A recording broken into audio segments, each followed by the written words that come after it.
they can hear me and that everything's good, and then we'll start. Turns out I moved a folder with all my recordings in it. Pretty smooth move, if I do say so myself. DK in the house, good to see you, DK. Alright, everyone hear me? Everything good?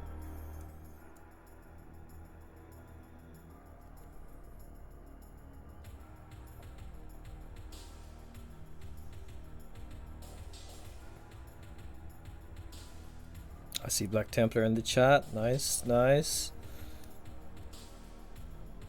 CDM, see Gaza, DK, sweet. Okay, awesome. So yeah, let's get started. Awesome. I'll leave this music on in the background. If it's too loud or anything, let me know and I can knock it off. I just feel weird talking with nothing going on in the background. So yeah, what this is, Tiberian Dawn Masterclass. So basically we're going to go through a bunch of stuff for the multiplayer. But before that, I think it's important to qualify why I'm able to give this kind of information, and that you should always question people who give comments and bullshit on this kind of stuff. So, caveats, there's a link to these slides as well actually. You can access it at that bit.ly link. I'll make sure it's available after the stream as well, so people can get onto it. So caveats. So Danku, you can access all these links after the fact, so it'll be useful to have. So things to know about me. I usually main GDI since I started playing this game.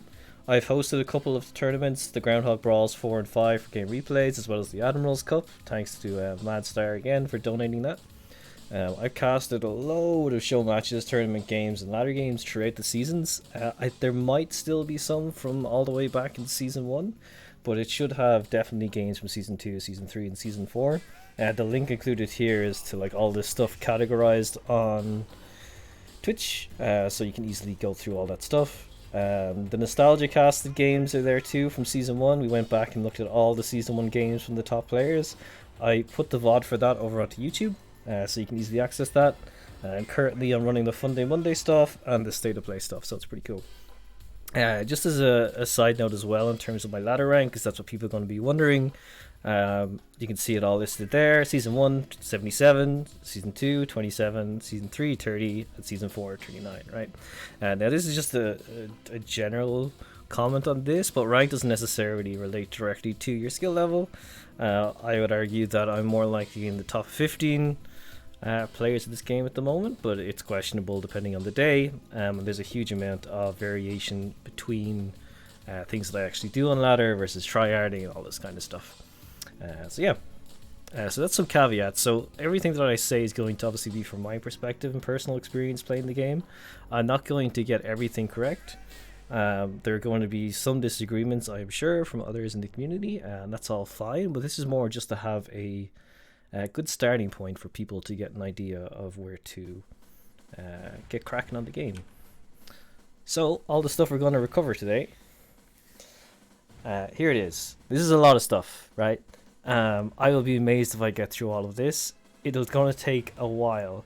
But basically we're first going to go through some basic stuff about controls and hotkeys, scouting and anti-scouting, go through some common build orders, go through some common strategy counters, go through when to send it, TM. I'm going to do an interactive map review. I'll see how this goes. I'm planning to bring up the images of each of the current ladder maps and discuss where I position my stuff and why I position it where it is. So hopefully this should be helpful. Rather than showing you in-game, specific build orders, you can go check out replays from any of the top players, but more the reasoning behind why I, just as an example, put my buildings to the positions I do, and how you can go about doing that yourself. Talking a little bit about balancing unit composition and macro. So macro referring to being continuously building your structures while also making sure you've got a good unit composition. Number 8, how to survive against Nod. So again, I'm primarily a GDI player, so I'm going to be giving some tips and tricks for being able to survive against building snipes and all that good stuff, and how to competitively play GDI at some level in the upper ranges of the ladder. And the last point there, how to review your replays, identify weaknesses. This is kind of a key skill that, unless you're actually shown how to do it, it can be quite tricky. When I first started playing, I had a very general idea of what I was doing wrong, and had difficulties trying to improve my gameplay at various points. We all hit blocks, so there's going to be some useful tips and tricks in there for you. And then at the end, I'm going to give you a huge list of extra resources you can go off and read from members of the community, and then of course the community list, full of all the active players and members of the community, giving good content and stuff like that. So yeah, let's get started. Some of this stuff at the start is going to be pretty basic for the regular players, but it's important to go over some of this. There might be some points in here you didn't think of too.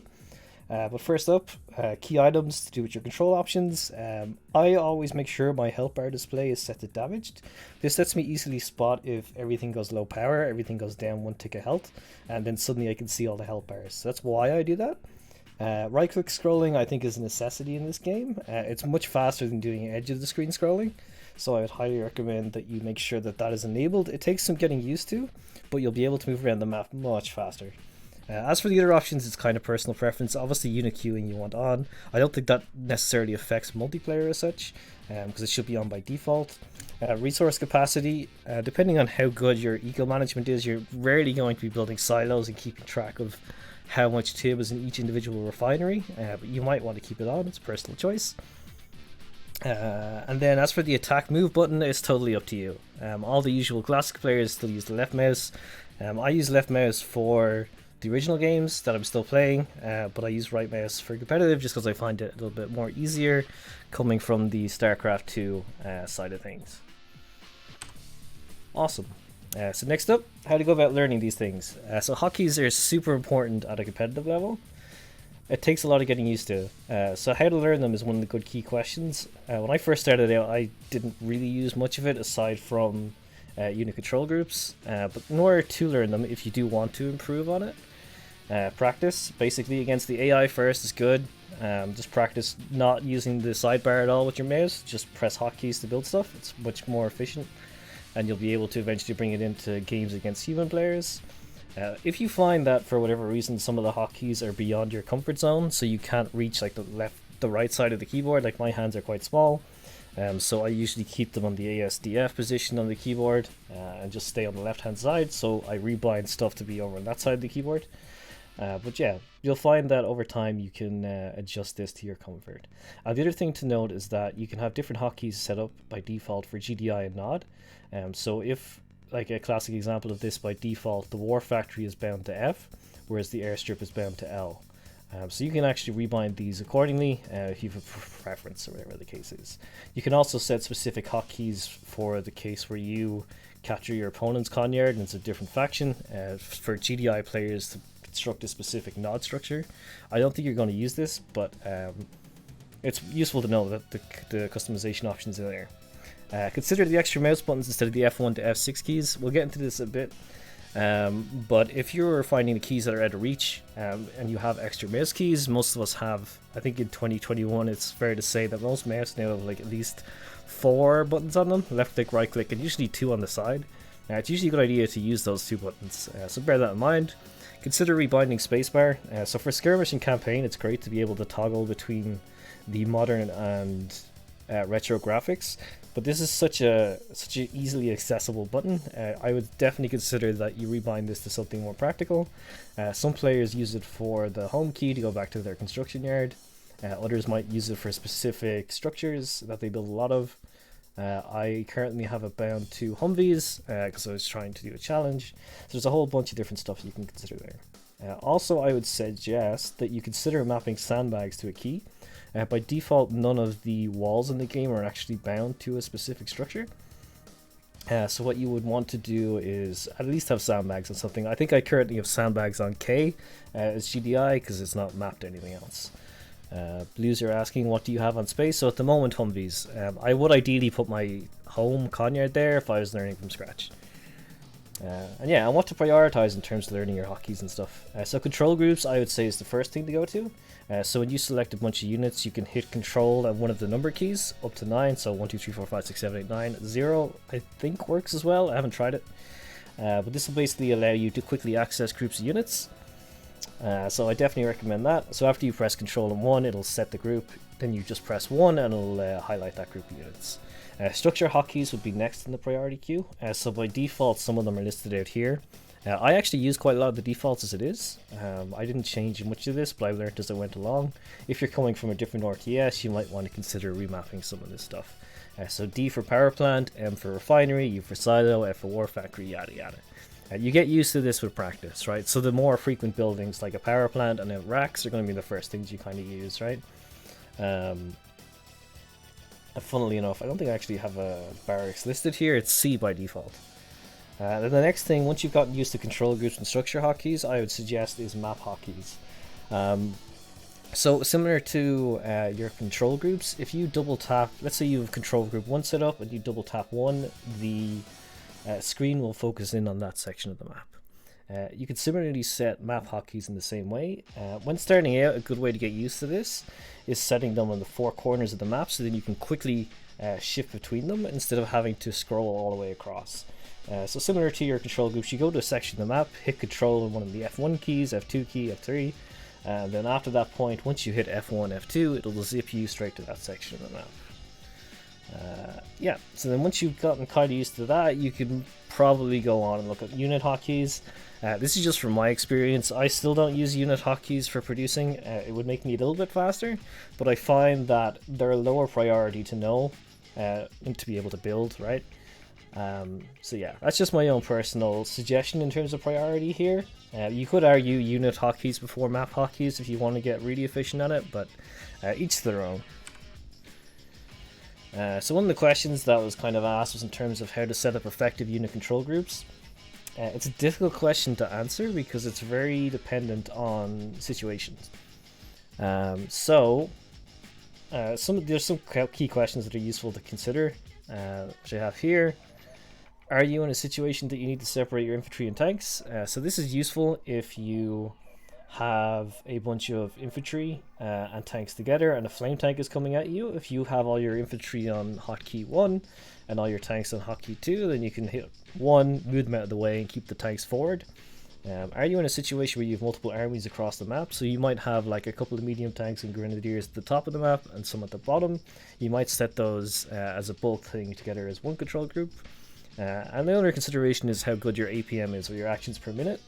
If you can do a lot of things at once, you could possibly argue getting by without dedicated control groups. It's going to be a bit of a headache, to be honest. I think it's more effective to learn them and use them. But again, different players learn a little bit different. Blues are asking, is there a button for select all units of the same kind? You can double click, as you said there, that's about it.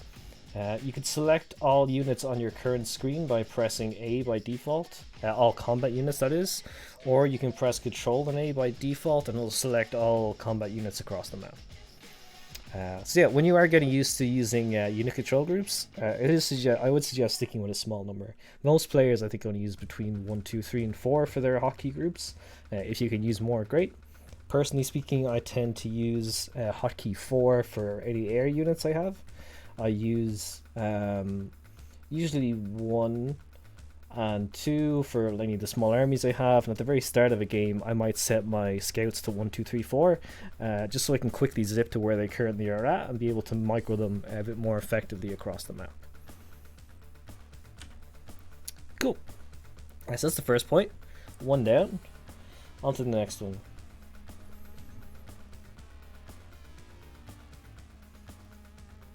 So, scouting and anti-scouting. So what this refers to is basically at the start of a map in the early game, you want to try and get as much vision as possible while hiding as much of your opponent's vision as possible. There are a couple of things with this with GDI that are a bit of a headache. Number one being grenadiers are the worst units at anti-scouting. So if you have your opponent running at your grenadier, there is like a, 40-50% chance your grenades are going to miss and it might actually slip past you. So for this reason, I would suggest using minigunners for anti-scouting. They're cheaper and they can be more effective. When it comes to actually scouting, grenadiers are faster than minigunners, so they make more effective scouting units because they can zip across the map. Same with flamers for nod, so if there are any nod players, you can take note of that.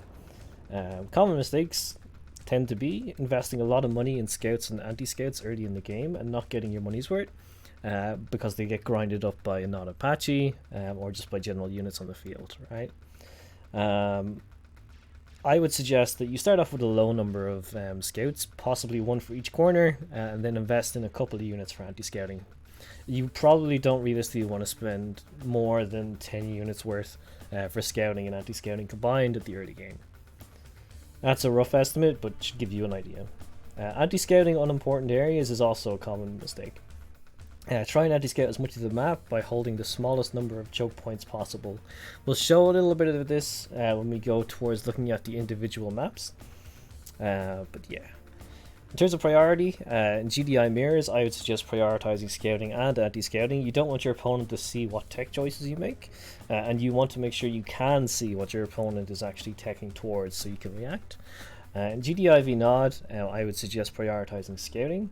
The Nod buggies are eventually going to get vision of your side of the map, but it is still useful early on if you can try to deny their scouts.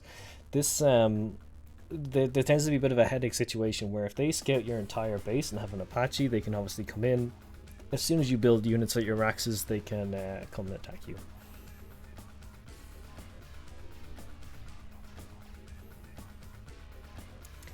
Yeah, the other thing I guess it's important to note, so it's not assumed here, is that you can put your units on guard mode when you're anti-scouting, so it's by default G, so press the unit, hit G. If an enemy comes within their sight, they'll then actually go towards it and aim to kill it up to a certain distance, and then they'll walk back to their initial location. You can also use the command, if you hold Control Alt and right click, it'll move your units to a location and then they'll go automatically into guard mode at that location. You'll know if you've done it correctly because your cursor will turn yellow. Awesome. So into some build order stuff. There's quite a bunch of wall of text here. I'm going to fly through this. The source that this is from is an initial article I wrote a while back. Late last year, I think. But some basic build order fundamentals that you need to just kind of be aware of. This is taken from a section that was basically labeled common mistakes that beginners make. So just to quickly go through these and explain to you why they tend to be bad decisions, right? So the first one is turtling. So some players new to the online scene, they like to focus on getting one ref comm center and then surrounding their base with AGTs or obelisks, right? Problem with this is that, yeah, your base is going to be pretty well defended, but your opponent's going to end up owning 75-80% of the map, having more eco than you, and ultimately win. At the fundamental aspects of this game, it all comes down to economics. So it's important that your eco is higher than your opponent's for as long as possible. The next thing, single production buildings. So if you're coming straight from the campaign, you may only be building one Rax or one airfield, one airstrip, one war factory, whatever the case is during the campaign. This is fine, but in multiplayer, if you get multiple production buildings, it increases your build speed. This also goes for construction yards as well. You're less likely to build a second MCV in multiplayer, but it's worth noting on larger custom maps that if you have multiple construction yards, it speeds up your build time. This, however, doesn't scale to super weapons, so you can't build like 4 or 5 Temple of Nods and speed up your nuke. It doesn't work that way. Only one for super weapons. The next thing, bad unit trades for construction yard snipes or war factory snipes. You Nod players tend to do this quite a lot. They'll come into your base, suicide a load of units just to try and snipe your structure. As GDI, you can often hold this off with a bunch of units scattered around, and your opponent's going to lose a load of units, which offers you the opportunity to go straight at them with a counterattack. So I would definitely keep an eye on doing that. And the other side of this is that if they do go in for a Conyard snipe, you can sell it, get yourself an extra $2.5 grand, and counterattack straight away. So just be aware of this if you're planning to do it. GDI players sometimes do it too, where they'll send in like 5 or 6 grenadiers to take out a Conyard of your opponent. Then your opponent's floating 2.5k, and they can just charge you down while you're out of position, right? So you got to be careful if you are deciding to do that. Next thing, not adjusting to your opponent's unit composition. This is something that more comes with experience, right? But as stated here, classic example, Nod player massing buggies to counter a GDI army made primarily of medium tanks. Looking at you, Adam, and Vicious, wherever you are. Another similar example on the flip side is like if you're Rax crawling into your opponent and they're building flame tanks, like you're just going to lose, right? So it is important that You can come into a game with a build order in mind, but you need to make sure that you are reacting to what's actually happening during the game and not being overly dependent on your build order. But it takes time. Not scouting, so again, it's super important that you can get vision early on in the match. This lets you actually see what your opponent is doing and gives you time to be able to react to it. So definitely invest in some practice with your scouting. The next thing is refinery placement. Make sure that your refineries are as close to the Tiberium as possible. I cannot stress this enough. Practice the positioning of your refineries, for the love of God. Like, so many players at all levels of the game have trash refs, myself included on some maps. Sometimes you're just in a rush, you put it down, but take the time to practice where you position these refineries, because they will ultimately determine whether or not you'll win a game. That's just the way it goes. If it's a case that you need to reach some Tiberium that's far away from your base and you're not used to trying to navigate like those distances, you can use silos for base crawling, where you basically just build silos in that direction, stick your ref down, then sell the silos after the fact. They're a nice cheap way of expanding, and you get half the money back for each ref you place, so it's not too bad, and it's more efficient than using, say, sandbags or something else, because you get the 2x2 grid. Yeah, as DK says, practice any build at all. It'll do you a world of good. There's more details you can check on that link afterwards. Okay, awesome. Next up, there's some useful external resources linked here that you can check out afterwards. The first one, AOD Gaming, has a bunch of build order guides for some nod-focused stuff, so I would actually suggest checking them out. Crexus did a Reddit post back in season 1 or season 2? Must have been the end of season 1, possibly early season 2, actually showing some of the ideal monkey and quarry builds and explaining the theory behind it. So if you're interested in that kind of thing, I highly recommend you check it out. And there's a great article by Achromic White. I've spammed this a bunch over the last year about understanding map design, and it's helpful as a player to understand why maps are kind of designed the way they are and how you can use that to your advantage, your disadvantage, and what you should ideally be focusing on to try and win map control and ultimately win games. So I do recommend checking that out. Cool. So next up, we're going to have a look at some rough suggestions for counters, and again, I'm going to be giving kind of more practical examples of this when we look at the individual maps that are currently in the ladder pool. So, first up, not all in. So if your not opponent goes all in, let's say they get 3 ref, 2 strip, or whatever it is, your key objective as a GDI is to survive. Bunker down, hold. Once you're actually able to defend and survive, you'll be able to then counterattack and win, because they will be out of eco. Eco being short for economy. Nod building snipes. So if you're against the nod player who is constantly coming at you with buggies and bikes looking to snipe your war factory and Conyard, you can take this stuff in mind. So you need to learn that any war factory you place has a 90% chance of dying. Probably higher, to be honest. You can minimize it with good SimCity placement of your structures and shielding your war factory in a strategic location and keeping infantry scattered around it to help. Basically to deter your opponent from actually rushing units into you, but also making sure that you get some of his units killed if he does decide to do this, for sure. And as it says here, often nod players will sacrifice more units than your war factory is worth, and then you can go counterattack and actually win. I've done this a few times in stream, so you can check out those past games. One ref flame tanks is a pain in the ass to deal with as GDI. Some nod players might do this on maps like Green Acres, possibly Heavy Metal, or smaller maps like that. If it's a case you don't have a war factory, you need to get an Orca up ideally, or a couple of rocket men. And then you can use Grenadiers to counter bikes if they build them to escort the flame tanks. Apache cheese, this is one of the more common kind of things you'll see on the ladder. If you manage to scout it, slap down a second barracks by your Conyard, build a few rocket men, try and stay alive, and then counterattack your opponent with as many Grenadiers as possible. They'll be likely broke if they're spamming all their money on Apaches. They're expensive, they build quick, and your opponent will basically not have a chance. This sucks on certain maps like Quarry if they manage to get vision of your Conyard, so again, another reason why your anti-scouting is important. If you're able to prevent them from seeing your Conyard, they won't be able to target it. Cool. And then APC NG is GDI. It's a pain in the ass to deal with because the APC can crush your infantry and your guard towers can't one-shot engineers. Now, I would suggest just keep an eye around your base. Try kill the APC before it arrives.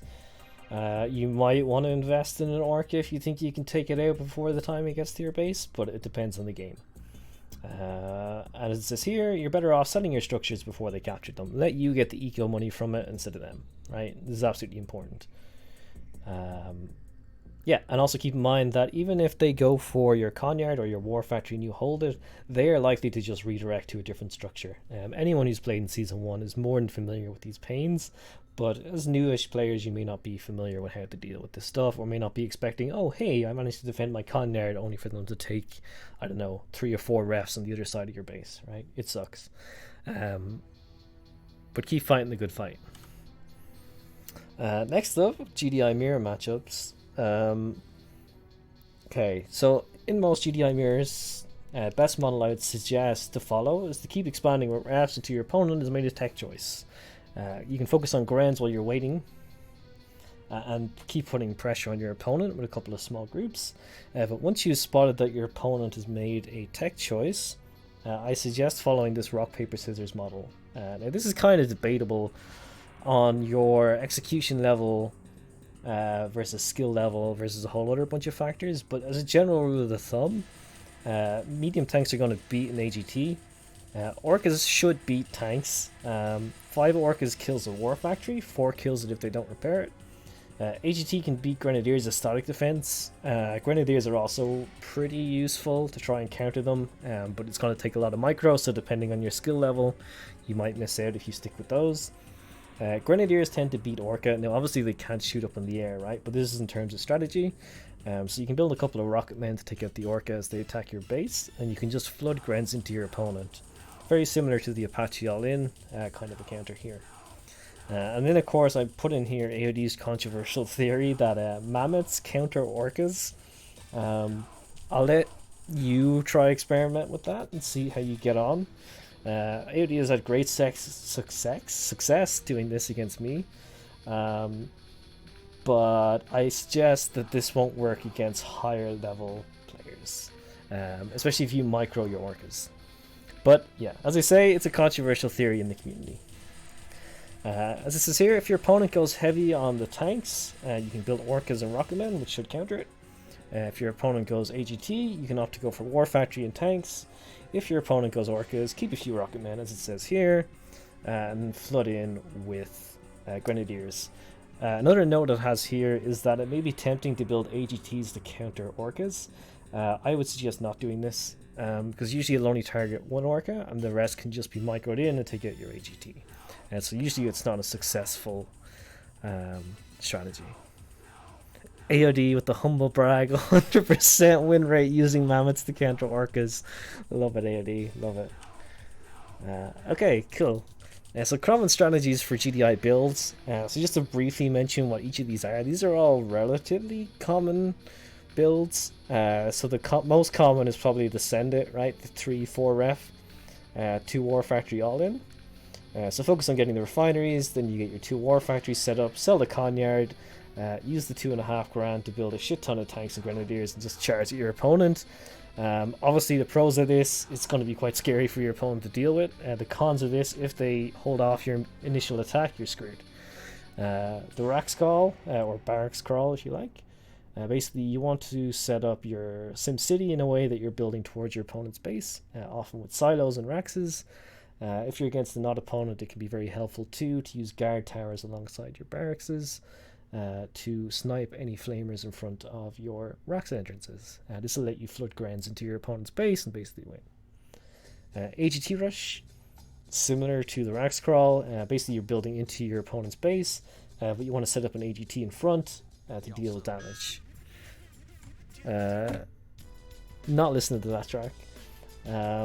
But yeah, this requires, I would suggest a minimum of 2 to 3 refineries to make work, otherwise you're just not going to have the eco for the Grens and the AGT. Next up, Orca Rush. This is not really super common. I've done this a couple times, it's been fun. But you can open up with 1 ref, 3 helipads, sell your Conyard, build an extra 4 Orca, and then send the 7 of them to your opponent. Not going to be super effective, but it is a nice GDI cheese tactic you may like to try. Heavy eco build is one of the more favorable ways of playing GDI. You really want a lot of eco as GDI in any game, right? But for this, basically you want to spam out refineries. It's nice if you can get up to 6 refineries before a war factory. In some cases, if you can get all the way up to 8, even better. But it's very dependent on your opponent and what you can get away with. And then what I've called here more of a kind of standardish build. It's very similar, I guess, to the heavy eco, but you're being a bit conservative in terms of getting an early war factory. So usually if you open 3 or 4 refineries, get 1 refinery, 1 war factory, and you get an extra 2 refineries, get your 2nd war factory, and you can keep getting refs alongside grenadiers and med tanks. It should be pretty effective against non-opponents. GDI, you don't necessarily need to go for the super early war factory, but it can be helpful. DK suggesting you can actually open 4 ref into 6 Orca and snipe the airfield after they have only 3 buggies. So there you go. Plenty of options. So this is to give you a rough layout of what the kind of build state of play is for GDI, and some ideas for how you can implement these in your own play. But also it'll let you watch replays and keep an eye out for these things, and you'll start to see common patterns throughout all the GDI players doing this. Which brings us on to this, speaking of common tactics that GDI players use. Okay, so when to send it. So as it says here, you'll often be tempted to sell your construction yard, mass an army, and send it to your opponent, right? The theory behind this is that by selling your con yard, you get instant 2.5 tib, 2.5 grand tib, which you invest immediately into an army and then just ship it to your opponent. The downside of this is if your initial attack fails, you're screwed, right? So here are some scenarios to consider when deciding should I send it. Does your opponent still have their con yard? If yes, why do you want to put yourself at a disadvantage without one? Do I have all the necessary refineries, production buildings, tech buildings needed to win in my current scenario?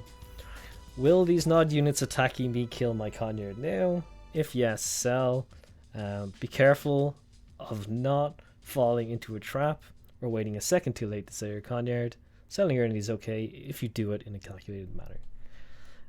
When have I last used my con yard? This is kind of a big one I see in the bottom 100 players. When they stop expanding after like a 5th or 6th ref, you should just sell it if you're not going to keep using it.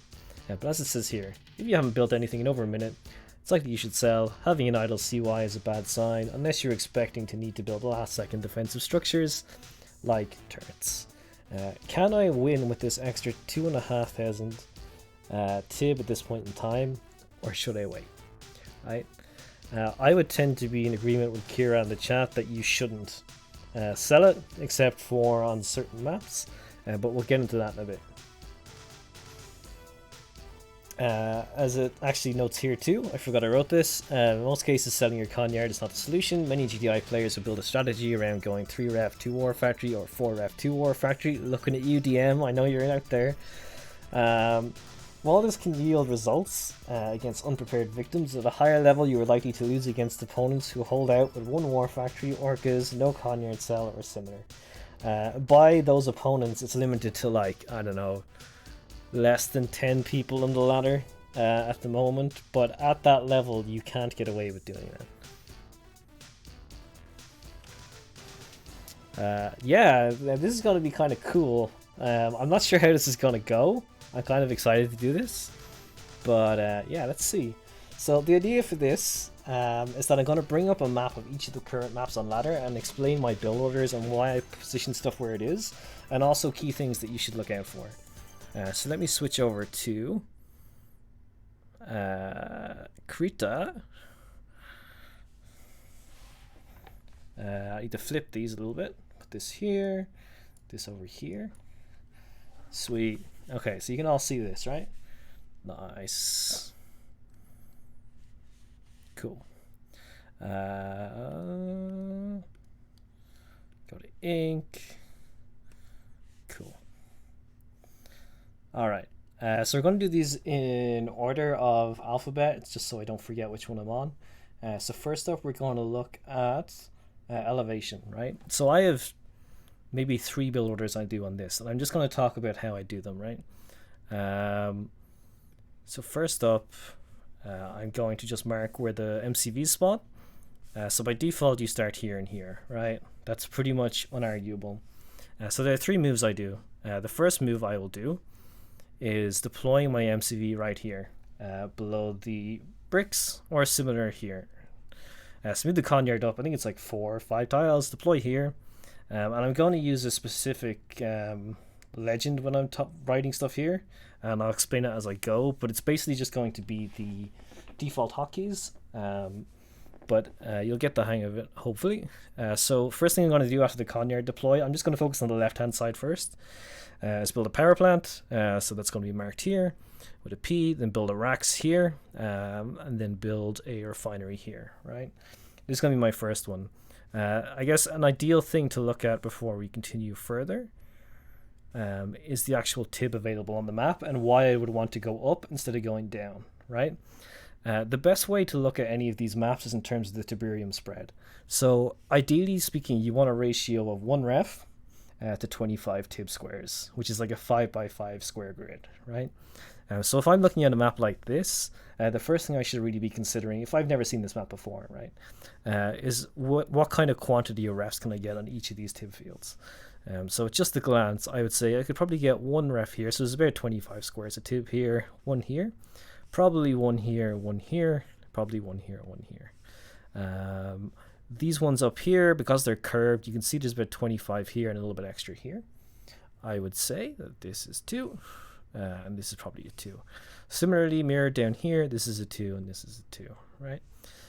These 2 fields here and here, I would argue you could potentially get up to 3 or 4, but because of the awkwardness of the positioning here, it's quite awkward to get this, right? So 3 and 3. Cool. So that'll do it for the actual tib side of stuff. But going back to the structure placement, so we got our power plant, we got our racks, we got our first ref. From this position, I want to try and get ideal refs here and here. This is arguably a 1.5 field here and here, but we'll leave it for now. So we got 1 ref on this field. What I can do here, after getting this first ref down, is use a silo to get closer to the tib here, or use a power plant and a silo to get closer to the tib, right? Or I can use a power plant to go up here. And the key reasoning behind this is that I want to go up because then I get access to 1, 2, 3 bits of tib, as opposed to going down where I only get access to 1, 2, 3, 4, and you go all the way up to here. How do you explain top players like Rambo doing his next level Rambo refs? I don't know why they do it. Like some players will instantly put their refs here, not directly beside the tib, and it just leads to bad harvester behavior, right? Like you want your harvester getting the tib, coming back as fast as possible, so you want it right up next to the Tiberium as close as possible, right?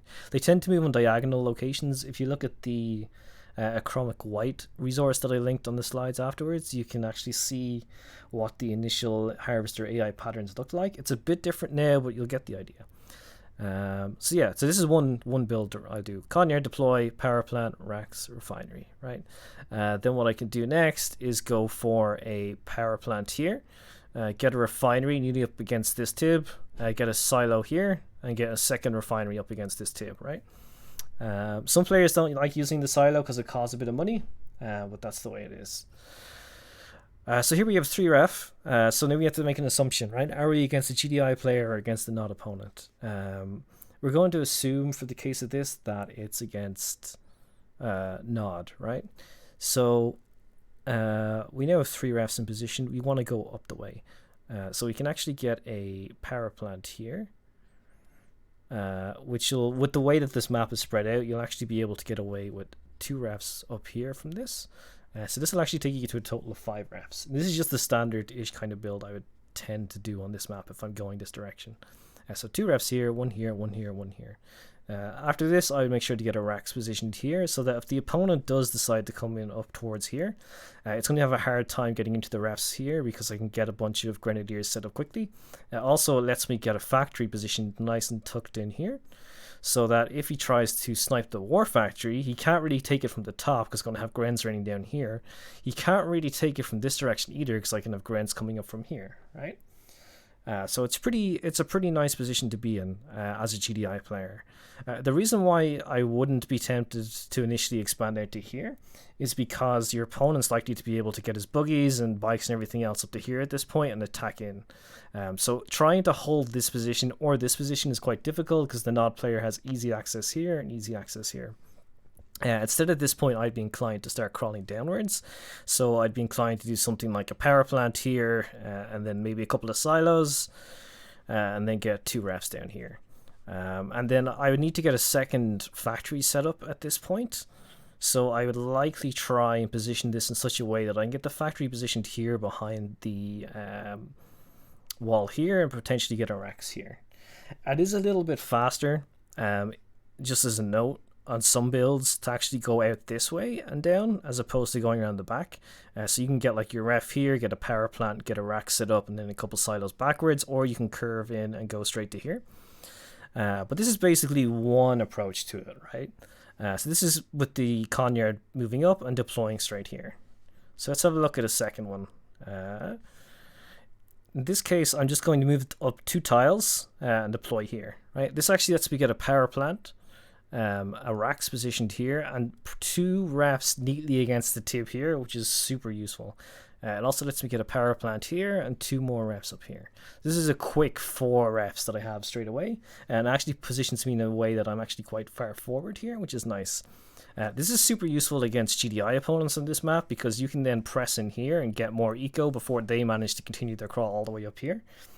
Which is very nice. I like it quite a bunch. So once I get to this point, I'm likely to get like a power plant, a racks, and get a ref positioned here, get a racks here, get a power here, maybe 1 silo, maybe a racks positioned here, and then get a ref up here and a 4 racks here. So now I've got control of this whole top area of the map, whereas this GDI player is likely to want to go this way. So it's important that when I'm doing a crawl like this that I'm actually applying pressure in here and also up here, just to try and deter the opponent from attacking into me too much. So this is a second kind of build that I would tend to do in this map. It also lets you, like, this is obviously quite eco heavy and greedy. It also lets you put stuff in here relatively safely because your opponent can't really break through your axes here and here. So that's the second way I would go about this map. A third way I would go about doing this is you could deploy your MCV here. You could put a power plant back here, which lets you get your first ref here. You can put a racks positioned here. You can get a second ref here, which is quite nice. Then you can get a power plant. You can get 2 refs here, or potentially what you could do is try and squeeze 2 refs in here if you liked. I prefer doing this. This positions you with 3 refs, 4 refs straight away. And then you have a choice to make, right? You can put your racks here to defend against your opponent coming into snipe buildings. And you can position the factory either here, like in the first option we saw, so similar to this. You can see it's the same kind of positioning. Or you can actually position it here behind this racks, where it's nice and safe. So here is quite nice because you've got your war factory, your conyard, and a racks right in front of it. And these are all your key weak vulnerable structures. So it's quite nice, I think, doing this. Or if you're going to war factory, this is great too. And then at this point, you can choose to continue the crawl downwards. You can go across this way with like a power plant, possibly 2 silos, get a refinery here. You can then get a racks positioned here, and you can choose to crawl either this way or you can come in this way, right? The whole time my focus is trying to optimize how many refs I can get down as quickly as possible before attacking into my opponent. If it comes to a GDI match, so these cases are mostly against Nod, right? But if it comes to a GDI matchup, I do pretty much a similar thing. This option would probably be my go-to, where I'd move up 2 tiles, get the 2 refs here, 2 refs here, ref here, and ref here. because it lets me out eco my opponent quicker, lets me get more forward map control, and I'd be able to then make a tech choice based on what I'm actually seeing from the opponent. So that's roughly how I would treat going into elevation, and it's more or less the same on the flip side, right? It doesn't matter what side you start on this map so much. One thing I will say is that if you're looking at this deployment where you immediately deploy before the rocks, if you actually go power plant here and racks here, and continue as normal up here, you can still fit a war factory in this side, which is pretty nice, but here you can't fit a war factory, just because of the way that your power plant is shaped, and the spacing that it allows you to reach with the racks this far forward. You can't get it the same this way because your power plant is shaped like this, right? So it's something to bear in mind for these maps. And again, you can watch replays of any of the top players and you'll see them all follow this kind of pattern, right?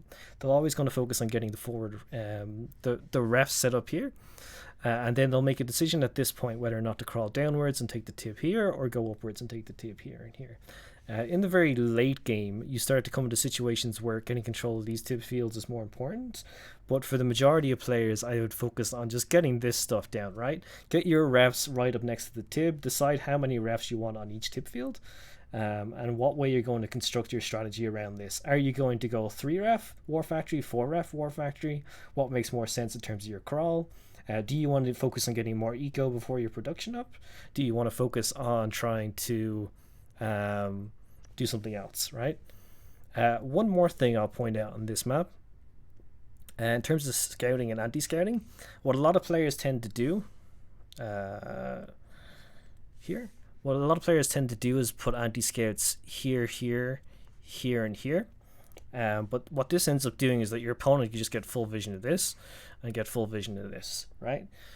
So ideally what I would suggest you want to do is put these guys here instead. Put these guys here instead. So now you're blocking this whole chunk of the map.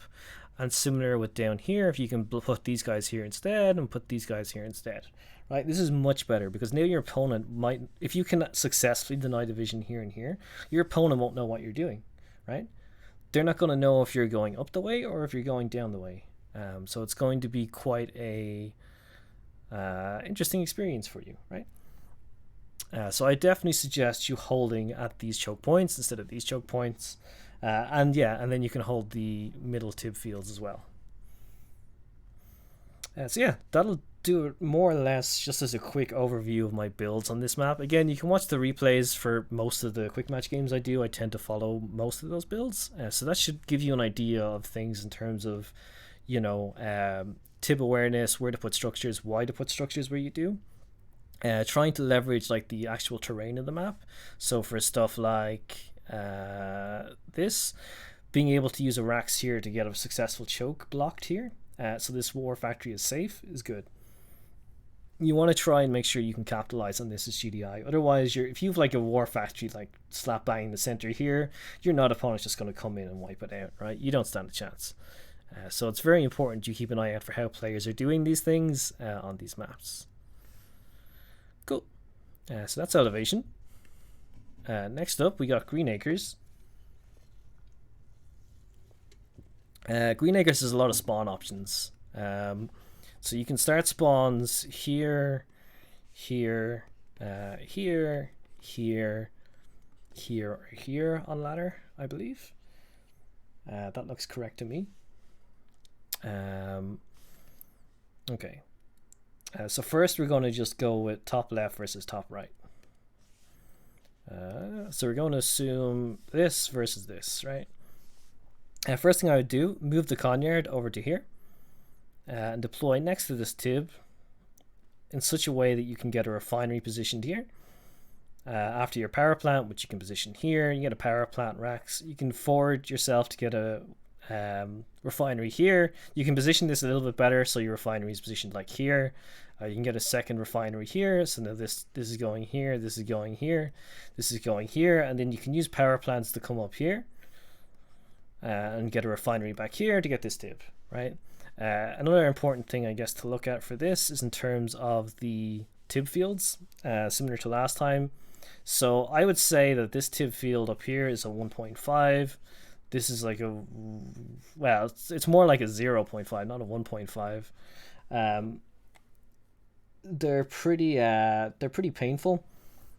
Tip fields to mine because your harvester AI, if you have a ref here, is just gonna get bugged out. Then you got this, which is like like these are like 1.5s to 2s, I would say. This is like a 1, like a 1.5. I mean 1.5 or 2 is like 1.5, right? This is roughly what the tib kind of looks like. But to go back to this build order, you ideally I would say in Green Acres I want to get 4 refs, one on each of these 4 fields, and then depending on if I'm against GDI or not. If I'm against GDI, I could try and put a lot of pressure with Grens on them. Or if I'm against Nod, I could put a lot of pressure with Grens on them and then build factories back here, taking advantage of the terrain. So the power plants are going to act as a natural shield here along with the cliffs, and you can like fit in a what you call it? You can fit in a nice safe war factory back here, right? It's pretty sweet. You might be tempted to go orcas on this map against your opponent, but I think the travel distance is just too small. They can overrun you by the time they spotted you with orcas. So I think you're always safer going with a factory on this map, right? So next up, if you're spawning on the bottom right side of the map, right? I would tend to move over towards here, deploying near this would be where I would go. So move all the way out up to here. Get a refinery positioned here. You could get like a power plant, or you could get your power plant down here. Get a racks forward, get a refinery going for here. You can get a silo or 2 here, get a refinery in here. So you straight away got 1, 2, 3 tip fields. DK suggesting these are like 2. These are arguably 2 size fields. I mean, yeah. I mean, you could count the squares. Like, this is just approximation, right? But yeah, you can see that these are 2. So you got 1, 2, 3. These 3 tip fields. Could arguably go and then crawl this way and get a 4 tip field here. But it's totally up to you. The other option, as DK was suggesting, is you could get 2 rafts on this field. Would be another option. Instead of crawling all the way out to here, but it's up to you. The problem with doing this as GDI is that your base is quite exposed, so your opponent can like come into you here, they can come into you here, or they can come into you head on, especially if you're getting this tip field, right? This tends to be a losing ref in a lot of situations if you're GDI and you're below your not opponent, because they can get turrets positioned like here and here, or even just send their buggies in to snipe your harvester. So you got to be aware of this if you are getting a refinery here. Quite a lot of players prefer just to go here, get a ref here, here, and maybe out here. So that's another option you can do on this map. Another option, if I'm spawning as top right, I would tend to move and deploy here. So that would be my start point. I would get a power plant here, racks here, would get a ref here for this tip field. Then I'd actually get I forget if it's a power plant or a silo here, and then get ref on this field, possibly get 2 refs, right? That's 3 refs. There's a temptation to get a refinery here, but because you're likely to mine this out super quick, your harvester from here will actually go all the way out, around and up, and start harvesting this out. So it's just going to be a bad time, right? It's going to be a real bad time. So most players will tend to ignore this tip field and instead opt to go down. Or potentially you could crawl out to here and get one here. Again, this is a problematic field because your opponent's going to be spawning here, right? And they're going to move up and they're likely going to have a conyard like somewhere in this region here. And that means that this is going to be susceptible to attack unless you put like Raxes or something in front of it to try and defend it. Also, this opponent could potentially crawl up here and put their own ref on this field, and then you've got this contested thing going on in the center. And as GDI, I would generally try and avoid contested tip fields because the not opponent is going to be able to run buggies and bikes and force your infantry onto the tib and wear them down.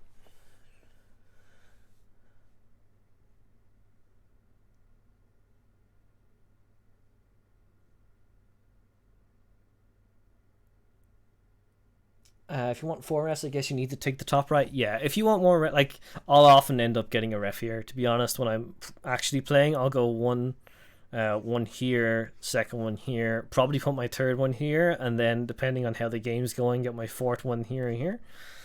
So that's roughly how I would go about the top right versus bottom left. If I'm doing it the other way around and I'm going from the bottom left to the top right, what will I do? This isn't one of my ideal spawns. I think I usually move my conyard here above. There's some bushes here. So you put your conyard here. You can go power plant racks. You can get a ref position nicely here, a ref here. I think you can get like a power plant. You can get a third ref here. So now you've got all these tip fields. So that's 3 ref.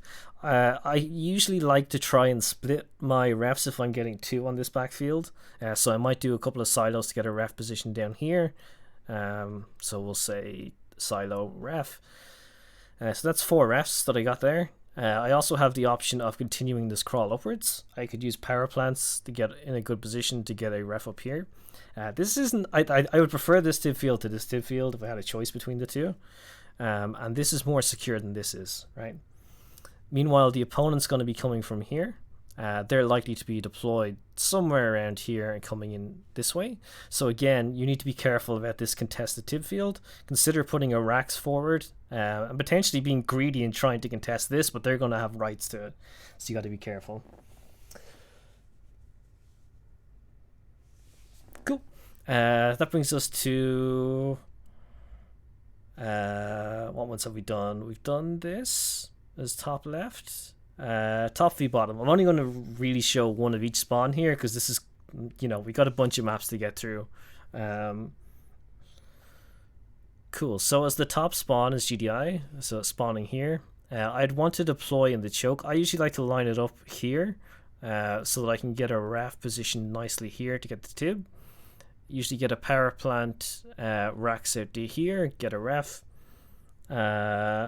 If I need to, I can get silos out this way, get a ref here, and then potentially go something like power plant racks ref. Maybe get. I don't think it's any harm in GDI to get 2 racks as part of your crawl if it gets you into better positions for refineries, right?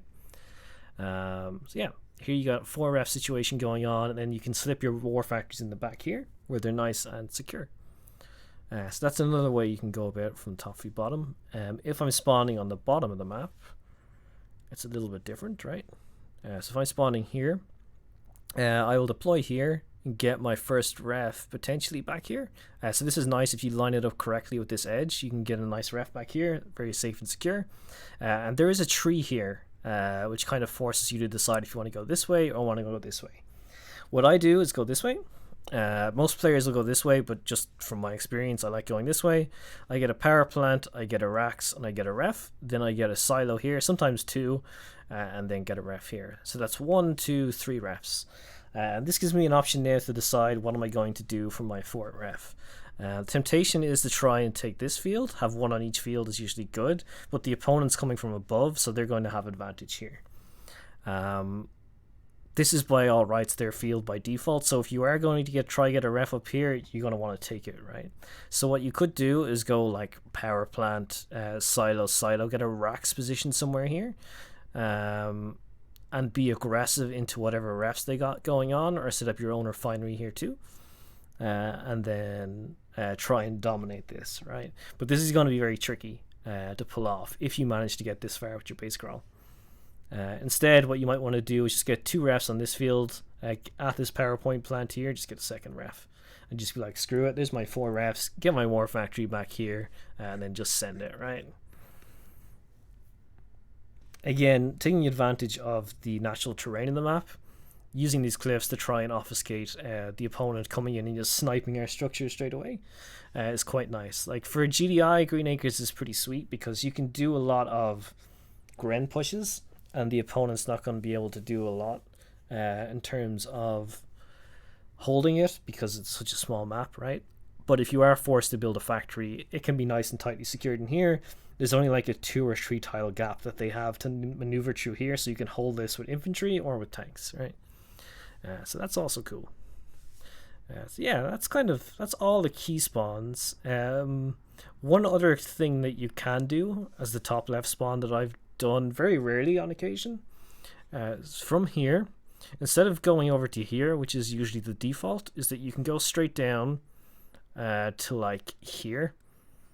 And this is super powerful if you know that your opponent has actually moved down to here, because then you can go power plant, racks, racks, racks, and then just devastate them, especially when their Conyard is deployed here. DK saying top spawn is better than bottom spawn. For here and here, I would 100% agree. Definitely as GDI. Like as top spawn, you have the advantage of these 4 refs. This is like a down, because your refs, remember, are like always facing downwards. This is a terrible drawn ref. But like your harvester is going in through this point. Whereas if you're down here and you're trying to set up a ref here, like your harvester is coming from here and going all the way and around, right? So this is just better. And you've got Garens that are pushing outside of the Raxes and going downwards as opposed to coming out of the Raxes and going upwards. But it's a personal preference thing, I guess. So yeah, that's Green Acres.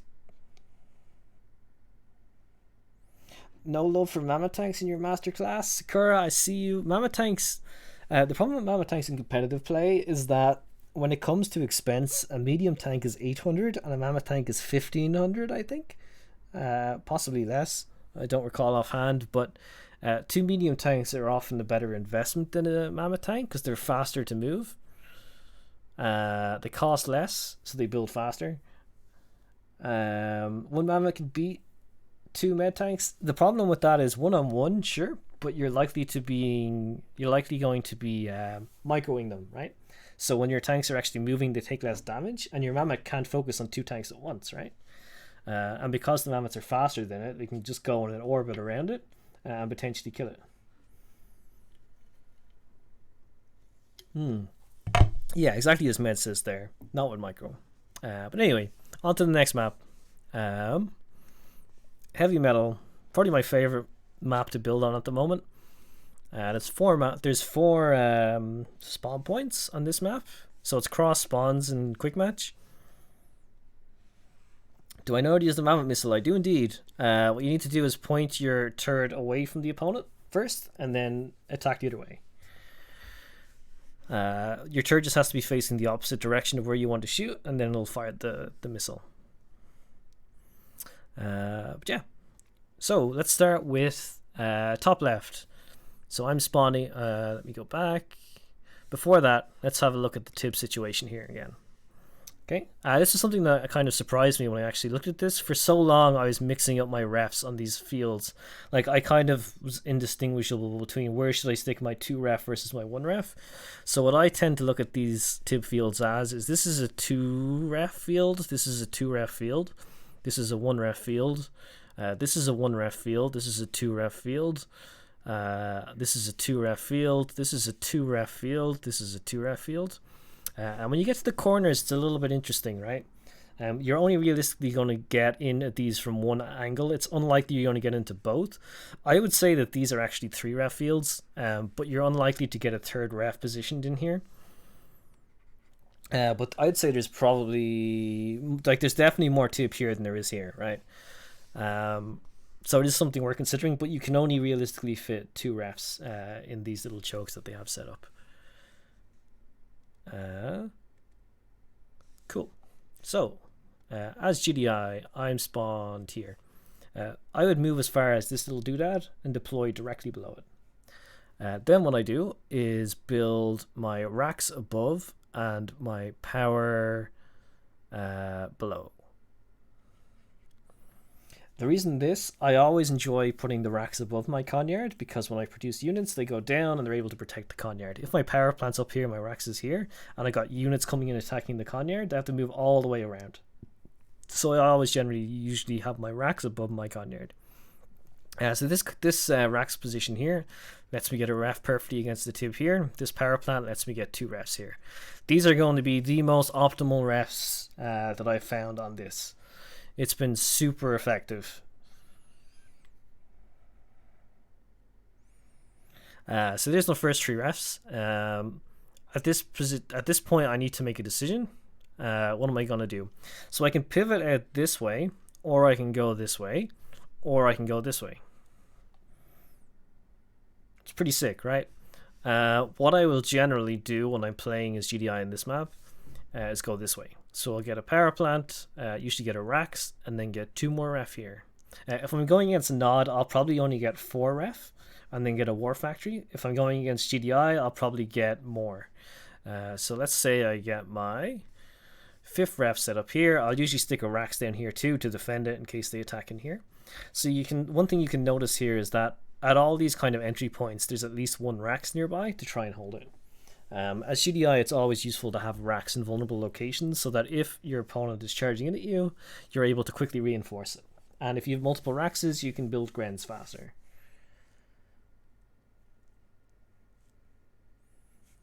The other option you have, of course, as well, is if you don't want to go this way and you want to be more aggressive, like DK is kind of suggesting, is you can get a Rax here. I think you get a Silo, and then you can get nice 2 refs here. So you can go this way, or you can go this way. Up to you. But generally speaking, what I would tend to do is go this way and then switch and go to the top. Ideally, like when you're doing a base crawl, you want to be going into your opponent and maintaining map control, right? Like going backwards is generally a bad sign, but I tend to just want to get my 7 refs and then do whatever I'm going to do. In a GDI mirror, like I usually go up to 7 or 8 refs before I decide on what I'm going to attack into them with. So usually at this point, I'll go like power plant here. I want to get a Rax back here too in case they do push in up top. And usually get 2 refs positioned along the top of the map, neatly in here, as neat and tight to the tib as possible, and then go over here. So this will get me 7 refineries. I now have options if I want to switch to tech. If I've seen the opponent and what tech choice they've made, I can either go down to here, get more tib. Wouldn't really go this way. I'd probably go this way instead. To get this tib field. I do have an option of going out this way, although it's a bit more of an awkward crawl because of the positioning I've done here. You could shift this a little bit if you want to like have a snake kind of crawl going on. But this is how I would generally play this. As I say, against Nod, a bit different. I tend to get the Conyard deploy here. Power plant, Rax, these would be the same. 1 ref here, 2 here. Could base crawl into here if you wanted to. It's a good map if you want to do AGT push or a Rax crawl as part of your attack. So instead of going down this way, you could switch it up, put your Rax here, as said before, your Silo here, and then you can get your refs here and here, and then you can get a Rax and then like go straight into your opponent, right? It's a very powerful map for GDI because you can just Rax build wherever you want. And like the travel distance between here and here is quite low, so you're going to want to contest like this section in the middle. Like this is where the gold happens. Yeah, you can also do something crazy like Twizzy does with like 3 war factories in this map too once you hit a certain amount of eco. Well, that would be the top left build I would have for this map. The bottom right build. So if I'm spawning here, I will move exactly 4 tiles to the left and deploy, which I think is like roughly like here somewhere. This lets me get my power plant down here, my Rax here, and this positioning will get you like a ref perfectly against the tib here. And this Rax will also get you 2 nice positioned refs like here. So you got your 3 refs set up straight away. This favors you to get up to here, so I usually get a power plant, a Rax, and my fort ref. What I would tend to do on this map, if I'm against Nod, is get the factory back here. So then I only have to protect the Conyard and the War Factory together. So there's the Conyard there. I'd probably get the War Factory here, and get like a power plant here, and then Silo here, and then get 2 refs down here. And you can get another ref up here if you want. So it's 1, 2, 3, 4, 5, 6, 7. So you can see that I'm constantly thinking about where I'm going to put refs, and that's basically indicating what shape I'm having here and where I'm going to place my structures. So here you can see 7 refs set up, good to go. I'm quite happy usually playing games out with 7 refs. More than this is like only against the top of the top players, where you end up with a split map, and that'll rarely happen in most ladder games. But you basically, once you hit this point, you have the option of continuing your crawl. I would say that I would probably go, like, your opponent's likely going to be here and have control of this at this point. You could be sneaky and start crawling up to here is what I usually do. So I'll go like power plant, silo, silo, and try to get a rack somewhere here, because they're Conyards here, right? And they've likely crawled down this way if they're GDI. If they're not, they've probably gone this way. And this is still a headache for them to deal with. And you can also set up, you know, like guard towers and AGTs and stuff here. So if they have gone for this tib field, you can contest it. If they've gone, you know, down this way, or if they've gone this way and you're too scared to go this direction, you can then opt to go this way instead. You can go to the left and attack this. So this is quite a nice map for GDI because you have so many options and you're not shut off. If they turret wall this to try and hold off your tanks, you can just go the long way around with Grens. It's fine, right? Quite a big mistake that a lot of players make on this map that I've seen is that once a Nod get a foothold in this section with turrets, they'll keep attacking into it and it's ineffective. Like, there's no point. Go around. Like, Nod's not the only one who can move, remember. Grenadiers are quite fast, so you can get around the back. Also worth noting, actually, these points. I would say 8 out of 10 matches, these are never defended. If you watch any of the replays, very few players bother defending these back chokes. You can actually quite often slip by defenses and just get in here if you're going to do a bit of a cheeky death squad.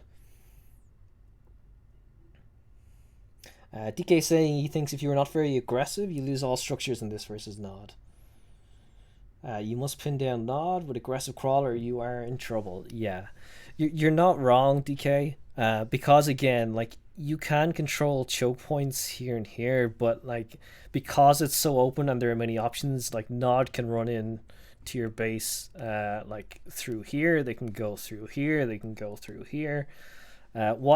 Just as an example, what an alternative to this kind of build in the bottom right is, I don't usually do this and I can't speak to it too much, but what AOD I've seen does is move his Conyard here. So it actually protects it from the one side. So this is something to bear in mind too. If you are doing a Conyard move, I would suggest that you keep it to a minimum number of squares as possible to optimize and not let your opponent get too much of a lead. And the other thing is that to make sure if you're moving a structure, it enables you to have a more optimal base crawl, or it enables you to defend that key structure better, or both, right? So I've seen AOD tends to go up here and then I'll end up like aiming roughly for like power plant, racks, 2 ref here, probably get 2 ref here or something and go down this way. But this is in better position to defend as opposed to being back here. So there are multiple options of doing it for sure, but again, the primary focus I'm just going through here tends to be what my builds are, so people can get an idea for how GDI plays and use this against me in all future tournaments or quick match games. But hopefully it's a benefit to the community, right? Okay, so we did top left, we did bottom right. Next up, we're going to do top right. So we're spawning here. I like to move over to the left about 4 squares. Usually I get a nice deploy here to the right of this. And then I'll go power plant racks. This will let me get 2 perfect refs here. Usually get a nice ref in here too. Then I'll get my 3rd power plant here and get 2 refs here. So this is 5 refs. Usually get a racks back here too to defend if he attacks in here. So 1, 2, 3, 4, 5, right? Or I can go for the 4th, get a rack set up here early, then get my war factory. And then at this point, I would tend to crawl backwards into here. You do have other options, but that's generally the pattern I take. So I'll use a power plant here, get a couple of silos, get 2 refs up here. So then I have 7 refs, see what the opponent's doing, make a tech choice based on it, and then attack into it, right? Other ways that you could do this, I've seen...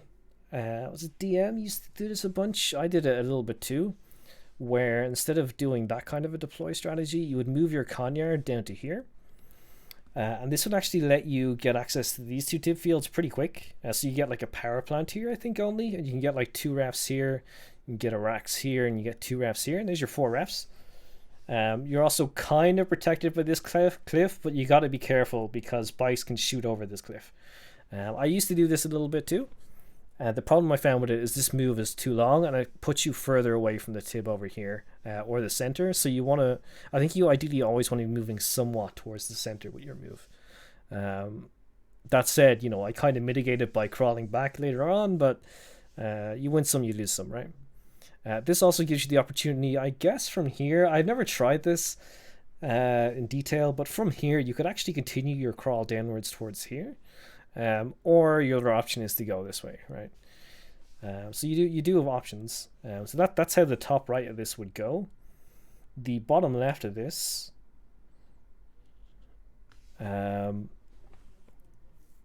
is a pain in the ass. I hate this spawn on this map. I've tried multiple things. So what I used to first do on this map is deploy somewhere here.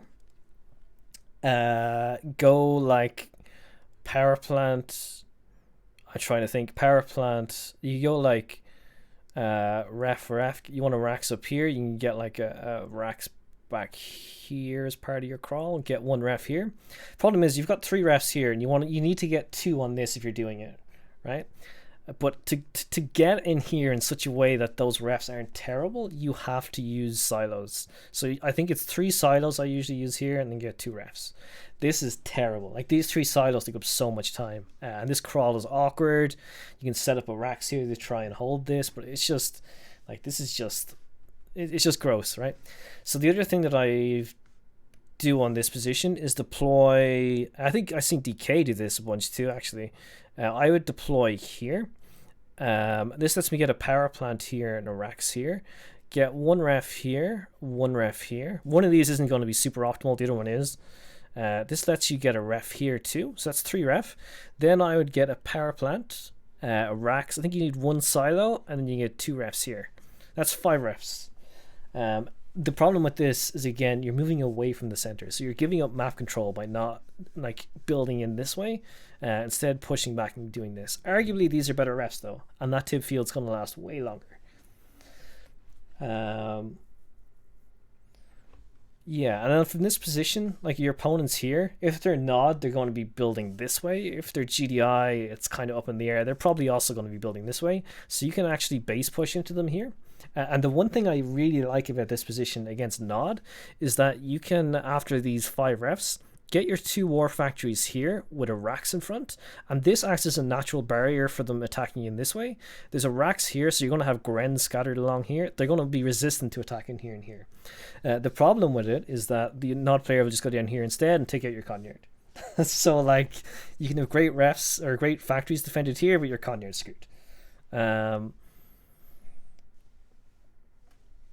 Yeah, like, honestly, probably your best bet on this map is to go right towards here, like I said in the first place, and just get like your 3 refs, 2 war factory, and send it. But I think the bottom left spawn on this is GDI sucks. The rest of them I think are perfectly fine.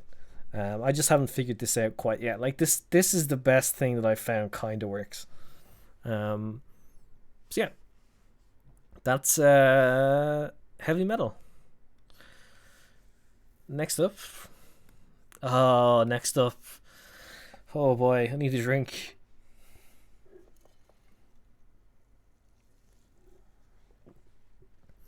Yeah, Nod can get in behind your refs on this map too, and that just sucks.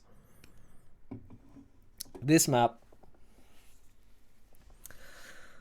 Oh, monkey in the middle. Okay, so there are 2 starting spawn points. Sakura asking, what are my opinions on stealth tanks? Parappa56 is a streamer you should follow if you like stealth tanks.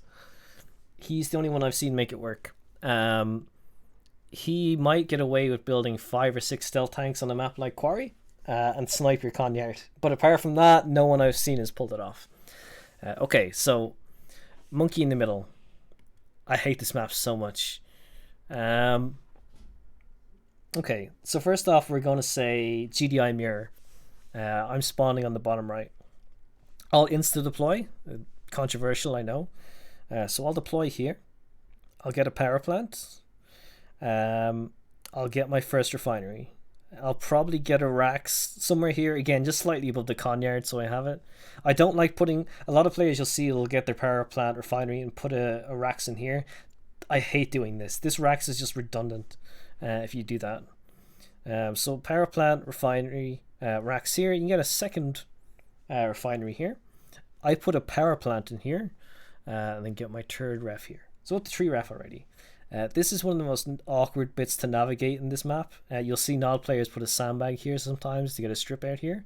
What you can actually do is put a power plant in here. It fits perfectly because of the shape of it. It goes like this, boom. Then maybe stick a racks in front of it. So this one is now an offensive racks. This one is more defensive. So if he rushes in here with units later on, you can hold it.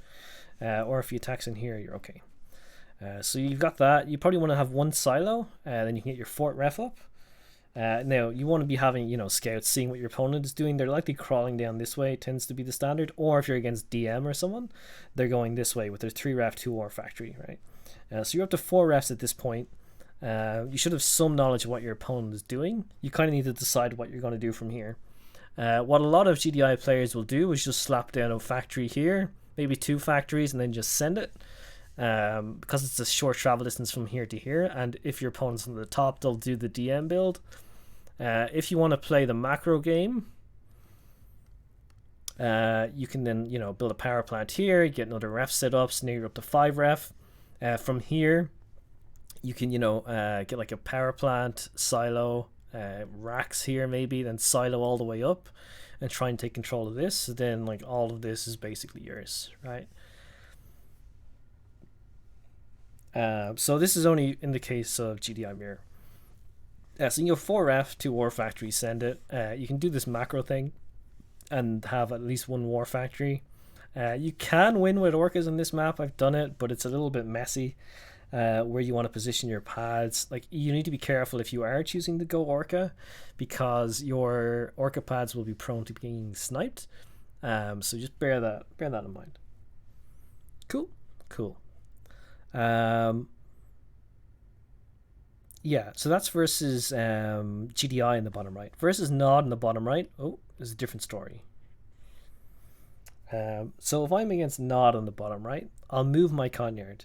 And I guess just for consistency, we'll mark these tib fields too, since I did it in the last ones too. Pretty much all the tib fields on this map are 1. There's nothing particularly crazy. This is maybe less than 1. But for the most part, these are 1. This is like a whole mess. This is its own problem, but like whatever. This is like, I don't know, let's say 1.75 or something, right? Cool. So we're GDI. We're spawning in the bottom right, and we're playing up against Nod. Conyard move. Move it up to here and leave space for a power plant here so you can get a refinery in here. Use a racks to get a closer positioning over to the tib here and get a ref positioned. 2 ref. Now you have a choice to make. Do you want to crawl into your opponent or do you want to go back? Usually, as I said before, you want to be taking map control, so going into your opponent is generally better. So I would put a power plant here and possibly a silo if you need it to get a ref positioned up here. You don't really want your harvesters taking this tib from the center section here, because it's just kind of garbage. Like the pathing and stuff, and it generally takes stuff diagonally, so it'll go up down up down up down instead of taking it neatly, or it'll like go in this diagonal pattern and just like, it's a headache, right? You want to try avoid it. So you want to aim, let's say we get power plant silo just for the hell of it, refinery here. So now we have 3 ref. I would say you want a racks either here or here. So either get a silo here, a racks here, or get a racks here. Choose whatever works to your comfort. And now you've got 3 ref. Your opponent, who's playing Nod, now also has 3 ref, and they got their airstrip. Most Nod players will end up getting like 1 ref here, 1 ref here, or 2 refs, I guess, using a silo and getting a strip here. So you're going to actually be attacked in one direction or the other direction. Okay, so I would say that in this situation, as GDI, you tend to need a war factory. It's one of the things that I found through experience, and like I've been losing a lot of games on ladder lately because I've been trying not to use war factories more, and it's bled over into my Nod games. But you need to make sure that you have a war factory to beat Nod in like the mid to late game. Like at this point in the game, if you can get up to here with 3 ref and your opponent still doesn't have an airstrip down here, you can push in with Grens. Like if you push into Grens here and take out their strip before they get it down, beautiful. That's exactly what you want. But it's kind of 50-50 whether or not you'll time this right, because you do spend a lot of time moving your Conyard out to here. Now your opponent also will likely move their Conyard from here down to like here, so you know the couple of seconds difference you might happen to get here in time. Chances are though you won't. Sick. The other way to the other problem with this is where to put your war factories that the Nod player won't come in and snipe them, right? Because your temptation, the only place you really have space for them is out here. But if you do this, the Nod player comes across this way, comes down, snipes them from behind. So if you are doing this, make sure you've got infantry, Grens or whatever scattered this way to defend these. The other thing that you can do after these 3 ref is if you want to play an eco game, is go down this way, get yourself a power plant here. Again, don't put a Rax in here. Get a refinery, and then I would definitely suggest getting a Rax in here, because you're likely to get the opponent coming in at you from here or whatever. At some point in the game they'll do this, and you'll have a Rax to defend this, and then it also acts as part of a crawl if you do want to get the extra ref. So that's 5 refs this way. Again, against Nod, I think GDI is less likely to get away with crawling all the way up to here. Primarily because of the speed of the Nod infantry or the Nod vehicles. They can block your building placement and stuff, so just be aware of that. So yeah, that's kind of the GDI strategy and the Nod strategy I tend to have for this. You can also, as I say, instead of putting factories here, you could potentially leverage one here if you go for this ref, and this ref first, and get a safer war factory back here. And just make sure you have a Rax here and you've got some infantry or something here. Cool. From the top left, as GDI versus anyone, you're going to want to move, is what I tend to do. So I'll deploy here, make sure I have enough space here for a Rax. This is one of the very rare occasions I'll put the barracks below the Conyard and the power plant above it. So I'll do this. I'll get 1 ref here, get a power plant, get 1 ref here. I'll make sure to offset this inwards a little bit so that this harvester automatically gets this tib. If you don't offset this correctly, it'll get this tib and it'll be a headache. So you got 1 here, Rax here, right? You got a power plant back here. What you can choose to do is go forward or you can go backwards. It doesn't matter, like in terms of your opponent at this point, at least when I'm playing it. So if I'm going backwards, you want to put a Rax here. And the reason for this Rax is that it's protecting your Conyard because you don't build one here. And it adds as part of your crawl, so you can get a ref up here. So that's 1, 2, 3 refs. 3 refs. Perfect. So at this point, you need to decide what you're going to do. I would generally always go for 4 ref before War Factory, but it depends on, circumstances. You can either get away with a power plant here or a Rax, whatever you like. Stick in a refinery here and put a forward Rax here. This is generally the flow that I would take. This point you've got 4 refs. Where do you put the war factory if you're against Nod? I tend to put it somewhere here. This is very forward. The advantage I would say of this is if you hold your Rax here and you hold this long enough, you can reinforce this section pretty heavily with your tanks and your infantry. And then from here, what you're going to want to do is go with power plant Rax and continue your crawl downwards and get an extra ref. So that's 1, 2, 3, 4, 5 ref. You can get a Rax here and basically hold this choke with just the Rax. It's pretty nice. Keep flooding in Grens here. But you also need to make sure you're aware that this is pretty exposed. So remember, while you're crawling down, your opponent's crawling up. And they've got a much more mobile army, and they've got they've got light vehicles that can just choke up this center part, which is another reason why you want to avoid it.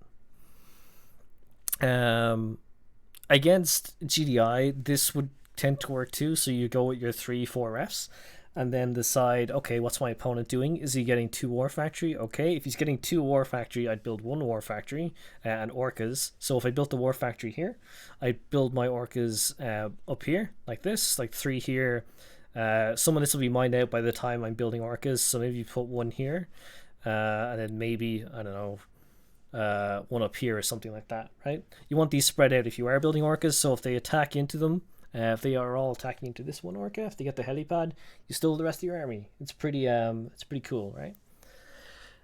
So that's roughly how I would approach this map. I hate this map.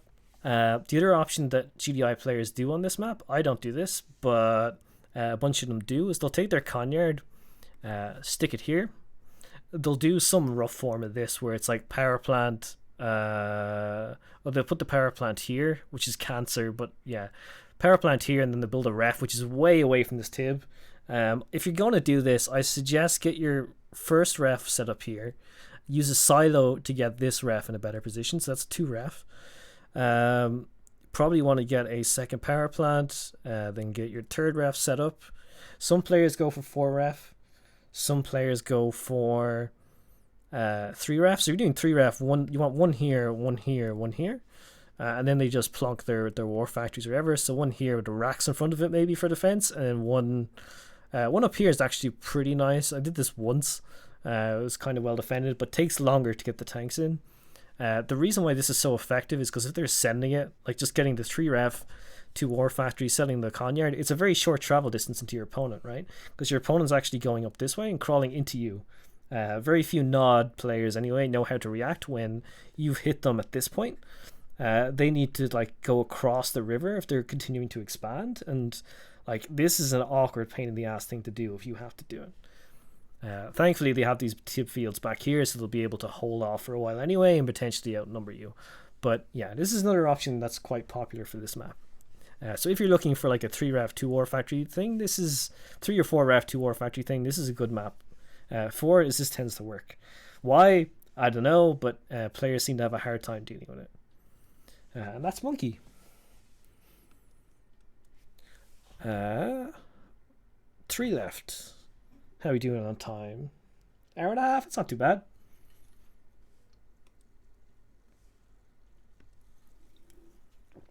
Quarry. Now, DM just played this versus Kill and Fix. There you go. Proof I'm not talking total shite. Excellent. Okay, so this map, 2 spawns. Tib fields. This is a 2. Whoa. Let's be consistent here. This is a 2 ref field. This is a 2 ref field. This is a 2 ref field. This is a 2 ref. This is a 1. This is a 1. This is super annoying because what tends to happen with the Harv AI, I'll draw this line here, is that they'll take this tib and then start going the other side, or they'll take this tib and start going to the other side. So you need to make sure to micro your harvesters in this map. This is, I guess, 2. This is 2. This is a 1, and this is a 1. Which leads us to this and this. Now this is a controversial topic, I would say. I'm going to label these as 2.5 because I think this does, like, it's more or less a 2. I'm putting 2.5 because some players opt to put 3 ref on this. It's kind of suboptimal, but it can work. The same way that like these are kind of 2.5 if you want to get 4 ref in here, but it's a bit cheeky to do that. Okay. Okay, let's go with the, what spawn do we want to do? We'll do top left first, right? The more boring spawn. So some players go forward with a power plant and a racks like this. So it insta-deploy in this map regardless of positioning. Very few, like there's very little reason to move because you've got access to 3 tib fields straight off the bat. So there are 2 ways players open on this. Some GDI players open with a power plant and a racks forward. What I tend to do, and I'm just going to do this the way I tend to do it. There's pros and cons to each way of these. I won't go get into it too much. Like it's a point of contention in the community. But you can go backwards with a power plant, forward with a racks. And this power plant back here, you can build off to get 2 well-positioned refs. And then you can build a ref here off this racks. So that's 3 refs. Now what do you do, right? As GDI, regardless of my opponent, what I would tend to do is get 2 power plants here. This is a bit suboptimal in terms of you know, the way that you're building stuff, but getting the extra power is fine. I need some way to crawl here. I'm building a lot of silos anyway. Extra power point plants, great. So usually you need 3 refs or 3 silos, 1, 2, 3. Usually manage to get a racks in here, and then my fort ref set up here. So there's 4 refs. Now at this point, you need to make a decision. If you're playing, well, even before this point, like if you're playing against Nod, you need to either go 3 ref War Factory or 4 ref War Factory. In this case, we're going 4 ref War Factory. So here's 4 refs. I'm going to stick my factory here. Why back here, not up here? Because the factory is a very fragile building that'll get wrecked. Even back here, it's prone to getting sniped.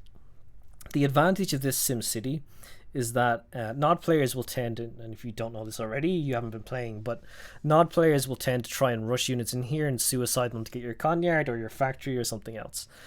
What you can actually do with this Sim City is place a medium tank, just one tank right here beside the factory, and it blocks their access to your Conyard completely. And if they just send their units in and they're not microing it, they'll get eaten up here by your Grands and medium tanks, which is beautiful. That's something to be aware of. But let's say at this point you've got your 4 refs, you've got your war factory set up, you need to continue your crawl. Most players sell all these silos when they get to this point. You can probably, it's better to keep one of them here because it's actually closer than your racks that you've put up, and then get your silo crawl going. You can optimize this, look at replays, see how players do it, but it's like 2 or 3, possibly 4 silos, and then you get your 2 refs. And for the love of God, this is a mistake that so many players make. They put a power plant here, and it gets sniped like 70% of the time in games. So I would suggest put a racks here, not a power plant, because you built the 2 power plants back here. So there's your 1, 2, 3, 4, 6 refs. Now, up to 6 refs, I would suggest you get a second war factory. This is exactly what your opponent's going to be doing. 3 ref airstrip, 6 ref second strip. So you want to match their tank production, you need to get your second war factory. Some players will put it up here depending on your opponent. If you're feeling confident you can defend them against them, sure, slap it up here, but in most cases you shouldn't be so cocky, right? I would suggest just sticking it back here by your Conyard. Make sure to set this primary so it's easily that they can get out. Cool, so now you've got 6 ref, 2 factory. You can keep expanding, so you can go power plant here. You probably need 1 or 2 silos and get your 2 refs set up here. Power plant and a rack, something like this, right? So now you've gotten control of this section of your map, and it's likely your opponent's gotten the same. You need to make a decision. Do I want to take the top tip field or the bottom tip field, and why, right? When initially playing this map, I didn't put a lot of thought into this, and you know, I'd give equal weightings to these. So players tend like, oh, I'm crawling down this way anyway, I'll go this way. Which is, you know, fine. Same with this. If I'm going up along this way and hitting this, fair enough. But there's a reason why you want to prioritize one of these over the other, right? I would say you should always try and get this bottom tip field first. Why? Well, again, it comes down to the shape of the refinery, right, and how it functions. Beautiful refinery. There's the door, right? So your harvesters are going to be coming in and out of this entrance here. So if you're going straight down, that's easy access to the tib. If you're getting it up here, they have to go out and around, right? So as an example, like if you have like a ref here, just so you can see it in action, versus a ref here, this ref has to go up, around, get the tib, come back and go in. This ref just has to go here and straight back, right? So it's quite clear that the bottom tib is going to be quicker in terms of getting you money. So at this point, you can then get a couple of silos. You may want to get a racks before you get refs here, because remember, your opponent's base is here. Like your opponent is right here. So at this point in the game, like you're getting very close to each other. So you want to try and set up maybe a racks here before you get the refs, just to secure this, because your silos are likely to get sniped by the enemy. You can get what you ideally want to get. I'd say 2 refs on this. Some people will say 3. I'd say 2. Get a forward racks. At this point, you're getting very late game, like very late game. So what I would tend to do at this point, just from games I've seen, it's rare that I've played a lot of games that have played out so long. Is switch to a radar, which I think is Z by default. So if you build like a radar dome, maybe before this racks, so you build a radar dome and then you build the racks in front of it. You can then build AGTs here. So when your opponent's harvesters have mined all this stuff out and they start going down, the AGT will take care of it for you. Pretty great, right? Good static defense too. The other option is that if you decide at this point, oh, my opponent's already taking control of this, I want to go up, that's fine. You can use silos to go up here. Again, get a racks or something down so it doesn't get sniped, and get your ref set up. But again, your opponent's going to be right here, here, and here. So just be conscious that you're getting super close, and just try and hold it as best you can. Other things to be aware of on this map is that this is a huge weak point. This is the biggest weak point for GDI players on this map. Majority of games I've played, this has gotten sniped in nearly every single one. Why? Because the nod player can come in here and you can hold it here, fair enough. They can come in here and you can hold it here, fair enough. They can come in here and you can hold it here, okay. You can come in here and you can hold it here. That's 4 entry points, right? It's super difficult to hold if they're attacking at all 4, but you can use this to your advantage. When the tables are flipped and you're playing as GDI, if you send 3 grands here, 3 grands here, 3 grands here, 3 grands here, this is absolutely beautiful. Because like they can't stop all of you, right? Even if they've got Apaches out in the field, like they can only focus on one group of things at a time. So having multiple groups of grands on this map is absolutely fantastic, and I highly recommend that style of play if you're doing it. Another thing that you can do is stick guard towers down here, which is what I've kind of experimented a bit with lately. So once this ref goes down and I have the rack set up, put 1 guard tower above, 1 guard tower below. It tends to prevent the nod player from wanting to attack into it. I found it's quite nice. 1 AGT here would be effective too, Sakura for sure. The only problem is that the comm center costs 1,000 and it would take a while for you to actually get up to that tech and then the time to actually build the AGT. If it's super late game and like they're putting a lot of pressure on you here, maybe it would be a good choice. But generally speaking, it's usually these chokes that are more valuable as opposed to this. But you can sell comm. I would generally keep a comm center at this point in the game if you can, if you're building it this late anyway, because against the nod player they're going to be attacking into you from 4 or 5 different routes. We're all human and it can get a bit taxing, especially like when you hit this point of the game, you're like 15 minutes in, right? Depending on who's playing, obviously, but like you're like 12 to 15 minutes in, you're starting to get a bit fatigued if you're not used to these longer games, so you want to try and optimize the resources you have available.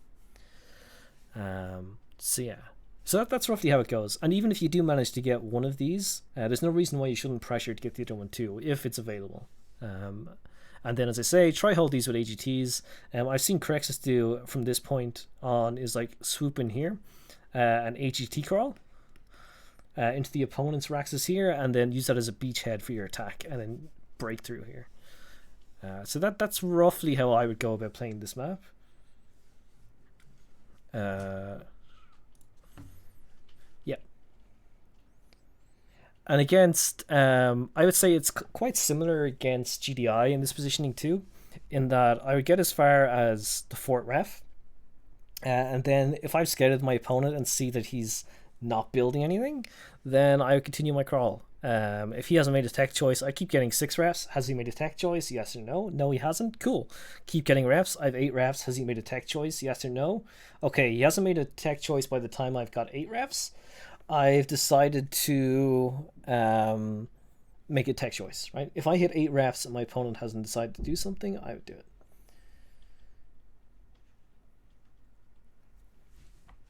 That's roughly how I would play this.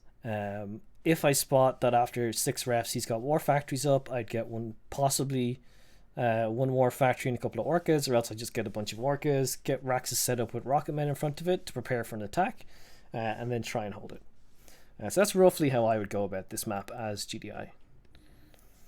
Bottom right, I would mirror pretty much that when I'm playing it, so I'm not going to draw that out again, but what other players tend to do is what's been known as the meds build. I've only done this like once, so like my structure placement's not going to be ideal here, but like get your power plant racks. You can get your first ref here, get a silo here, get 2 ideally placed refs. You can get like power plants here, and then you can like silo all the way down to here. You can get yourself set up here with 2 or 3 rafts. I believe 3 tends to be what happens. Get a couple of racks positioned here and here, and this makes it very hard for your opponent to attack in on these sides. You're going to sell all these silos and then focus on getting 2 war factories set up. You potentially get 1 set up back here where it's safer and 1 forward. And then the only key weak points to this, like your opponent's going to try attacking here and have a bad time. They can try going this way. This is going to be your weakest point. So just make sure that you have, what tends to be nice is as you need power to put them here. This acts as a natural barrier, sort of like kind of like thick walls that they have to break through to get into your main base, and you can reinforce this with Grens as they're coming in, so just be sure to keep an eye on the back of this. You also want to make sure that you can deny your opponent vision, especially of this section, because if they have vision of this, they can build 3 Apaches, come in and take out your war factories. So these are the options you have available to you, and then there's a variation on this. What most players tend to do is like get the 5 refs and then sell it and send it. What some players do after the 5 refs is continue to expand down to here and take control of this tib, provided that your opponents reach this point and stop crawling. You can do that. If they haven't stopped crawling, you're going to meet them in here, and it's going to be a bit of a frontal attack, but you kind of want your opponent building into you, right? As GDI, your opponent building into you is your advantage. You're just going to wipe them out. So this forces the Nod player to go up here, right? This move I think is more effective against Nod as opposed to against GDI. So it's totally it's up to yourself how you want to play it. I personally don't use this style. There's no reason why you shouldn't. It's effective. Take advantage of it. Gets the job done. There are other interesting things that you can do on this map, which aren't really explored as much at the moment. Love Handles shared a bunch of funky builds that you can do on this, and you'll see it if you come up against Burn 15. They'll move the Conyard from here. I think Burn deploys it like here. So this is like a huge amount of time. Like this is very much cheese. Or he deploys it like here or here or something. And then he gets his like 2 refs on this backfield, and then he like silo crawls into you because you're not expecting this, which is just like it catches you off guard. So be aware of opponents that do that. The other option is that you can move down to here and deploy here. You can try to get refs here, and then continue to expand this way, but you lose so much time moving your initial ref while your like opponent's basically sitting here camping on his 3 tib fields and like stocking up, right? So if you are contemplating a new build on this map and you want to move your Conyard, double think it. Is it really worth it? What am I gaining from it? Can I keep up with my opponent? Am I having enough of an advantage by doing this? And that's Quarry.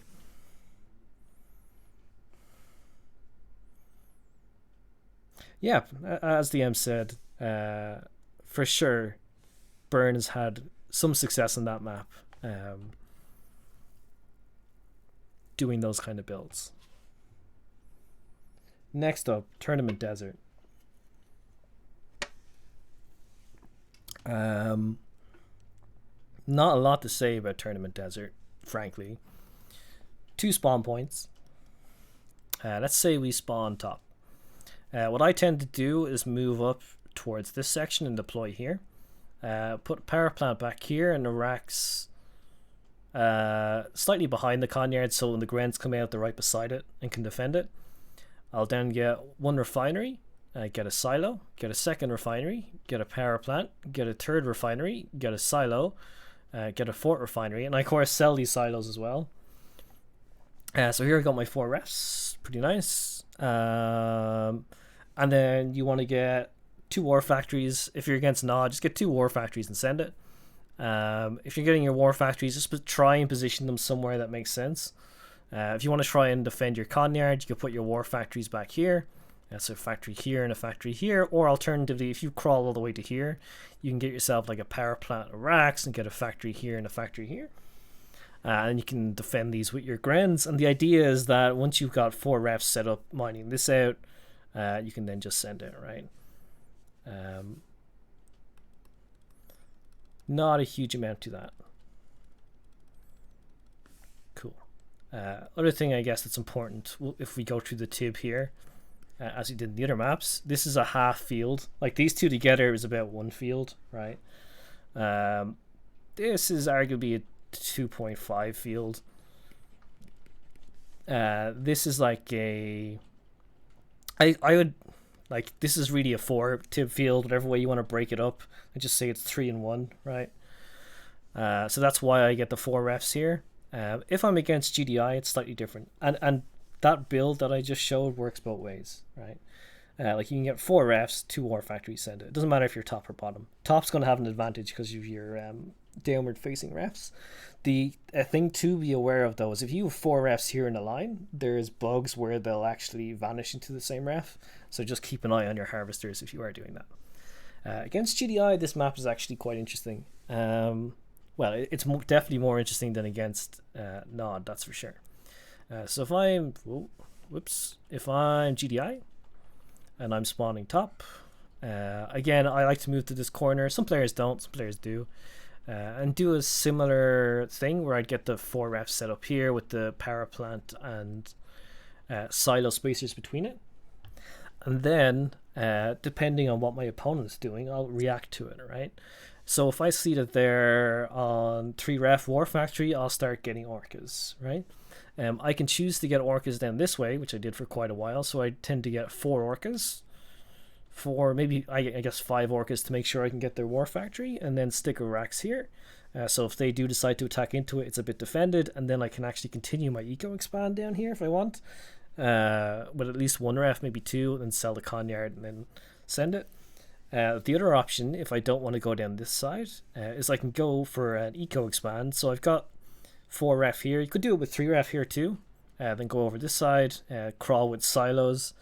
Then you can get 2 refs over here. So that's up to 6 ref. I'd say if you're doing this, you're better off with 3 ref here and 2 ref here. So that's 6 ref. And then you just, build 2 war factories and send it, and you'll have more eco than him, likely. The other option is, which I've done a couple of times, that's a little bit different, is if you're against GDI and you see that they're going for this strategy down here, so they've got they're starting to build Orca, they've got like 2 Orca here while you're at this position, and you have your 4 refs, you're like, okay, I see that they're doing this. I did this against AOD recently. I would build a power plant here, 2 racks here, and then flood in with Grens to take out the Orcas. Like I said before, Grens beat Orcas. They just come in here and devastate this because they're so expensive. Your opponent's going to be out of cash. Even if they manage to get like the racks up here, like if you get to this point, they're still going to be out of cash. So just be aware of that if you are doing this. There are weaknesses to all these strategies, right? But that's more or less Tournament Desert. There's not a huge amount to this map because, again, there's very little that you can do as GDI on it, especially against Nod. I've tried to macro out like this, and I've tried combinations of medium tanks versus Humvees against the Nod player, but it's just... it just doesn't work out. People never use APC anymore since it requires the repair pad. They do. AOD is a big fan of using it in GDI mirrors. He tends to use it when he's playing me because he gets the repair bay from mammoth tanks against orcas, and then he uses the APCs to squash any Grens on the field. Super annoying to deal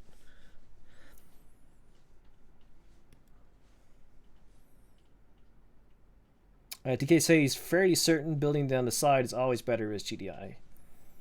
Versus Nod or GDI. Yeah, you could be right, DK. I think it's just an awkward ass map. Okay, tournament middle camp. This map, again, a slight headache for GDI players. So you actually see, for some reason on this map, I have the MCVs on it. So there's one here, one here. Looking at the tib fields, generally speaking, as I said, like a 5x5 tib field is 1 ref. Another rule of thumb, if you're like trying to judge it, is how many tib trees there are. But I would say that this is a 2-tib field. This is one, a 2-ref field. This is a 2-ref field. This is a 1. This is a 1, arguably. Like, this is kind of like a, you know, a 1.5 if you like. I would say that this is also a 1.5. Because, like, this is the 1 and this is like the 0.5 RC bit. This is a 1. This is a 1. And then the starting tib fields, right? So you could argue that this is somewhere between a 2 and a 3. So I would probably say this is 2.5, right? Just for argument's sake. Sick. So we're GDI, because why wouldn't we be? And we're spawning on the top here. Oh, my brush changed. We're spawning here. So there's a couple of options that you can do. The one that tends to prove most effective against nod players is deploying straight in the center and sending it. I'll show the river strat too, just so people can see what's going on. So against a nod opponent, right? Move your Conyard to like here. It's quite a lengthy move. And what you're going to want to do is get a ref here for this tib field. And you get like a power plant racks here. Get 2 refs here. So this is now 3 ref. Maybe get a second racks here to hold this. 3 ref. You can fit war factories back here kind of securely against the ridge. So 3 ref, 2 war factories, sell your Conyard and send it, right? Or if you want to keep the Conyard, you can try and do a racks crawl in this direction. And instead of getting the war factories, you could just push straight in here with the racks crawl. If you don't insta-deploy in the center as GDI, your war factories are likely to get snipe dynamic. If you like what the other option like I would tend to try and do on this map is move my Conyard, like the kind of standard deploy is like here. Put a power plant here, racks here. You get 2 refs back here against the tib, nice and neat. A 3rd ref here. And then you're like left with the question, okay, do I want a 4th ref? Maybe, yes, no. And then where do you put the factory, right? So the place I would put the factory in this situation is here behind the Conyard, and then put a 2nd racks here and a power plant to kind of shelter it, and to make sure this is not right up against this so the bikes can't shoot it from this angle. This is an option. It's not super optimal, but you might survive with your war factory. And then you can continue to crawl towards the center and get refs set up here. This is kind of the way I play this map at the moment. I'm still not super happy with it, but it's okay. I think if you move to the center and your opponent playing nod insta-deploys, you're fucked. Like, they're just going to have an extra ref ahead of you by the time you move from here all the way up to here. Another way that you could play it is instead of moving your Conyard all the way up to here, is that you can move it, what is it? I think it's like 4 tiles over and like 1 or 2 down. I think Rappa likes doing this. Get the power plant. You can get like 2 refs here. Then get like a racks here, silo, and get 2 refs here. That's 4 refs straight away. Get a forward racks here to defend this, and then you get your war factories positioned somewhere. It's a bit more open, so your factory's probably going to have to go here with like a racks in front of it and a power plant. But this is super susceptible to attacks, right? The other option, the river strat option, there's multiple ways of doing this. Is to go across the river. So you initially send this dude all the way over here. Where you deploy here, like if you deploy close to the river here, you save time, but you're more prone to being attacked across the river, right? But you probably want to deploy, I don't know, somewhere like here. And then you do a power plant. You definitely need to get a racks up pretty quick, because by the time you move here, he probably has flamers on the way. You want to get 1 ref here. You can try and fit 2 refs in here if you micro your harv to get the tib correctly. So that's 3 ref. Then you get 2 war factories. So you want to position these not right up next to the river, but somewhere strategically in here that'll fit, right? It's a bit of SimCity going on. Most people will 3 ref, 2 war factory, and then send it. What you can opt to do as well, which I've seen some people have variable levels of success with, is cross the river here with like a power plant because of the shape of it. It'll actually fit nicely here, and then you can get like a racks and like a ref in here and contest this area because your opponent's going to be here anyway. So you can try do this, or you can try go across this way with like sandbags, which is again like a useful thing to know on these kind of bridges. You can traverse them with sandbags, which is why I again recommend that you bind at least one of the wall types to a hotkey so you can do this on the fly. But you can come across here and get refs, and these refs are actually downward facing, which is kind of nice. So you can go with like the 3 ref, maybe 1 war factory, then the eco expand out, but like you're losing so much time doing this. Like I would argue if you're going to do this, just deploy here and go this way instead of going all the way, instead of moving your conyard all the way over and then building backwards. This doesn't make sense, right? It's one of the bigger issues I've had when chatting with like AOD about his build strats. I think they're quite good, but I think he does things like move his conyard forward and then ends up building backwards, and it's just kind of contradictory. You're losing time for no benefit, right? So bear that in mind if you're going to do an experiment with this kind of stuff. Generally, Nod players in this map, they're just going to go 1, 2, 3, 4 refs, 2 strip potentially, and then just ship it, and then you're in a lot of trouble, right? Rash loves doing that. If they do an eco gain, they'll usually push to the center and try to get turrets set up here. Against GDI, it's actually not bad because you can send grenadiers in to deal with the turrets. But once they get a hand of Nod set up here with flamers, you're in a bit of trouble trying to take this back. So that's River Strat, and it's the same if you mirror the map, you know. Obviously I'd say River Strat works better down here because you've got the downward facing refs.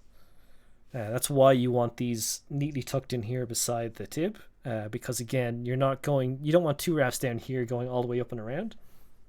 But yeah, there's your option for middle camp as GDI. This Tib field, just a note, at this Tib field, like it's very rare you're going to bother using these. If you do deploy here, it is an option for like a late game expand. A lot of players tend to forget that it's here. So if you like deploy here, you've got like your power plant, your racks. Let's see, you got 2 refs here. You managed to get a ref here. You've got like, yeah, I'm in the center. I've got 2 refs here and a rack's in your face. Like you can opt at this point to like go here if you want. But it's going to take a bit of silos, and then this is very isolated and prone to attack on this side and of course on this side, right? So yeah, that's tournament middle camp. I think that's all the ladder maps. Awesome. So that's the overview of all of the pretty much all of the ladder maps, and how I would go about GDI builds on them. Again, remember that my builds aren't perfect.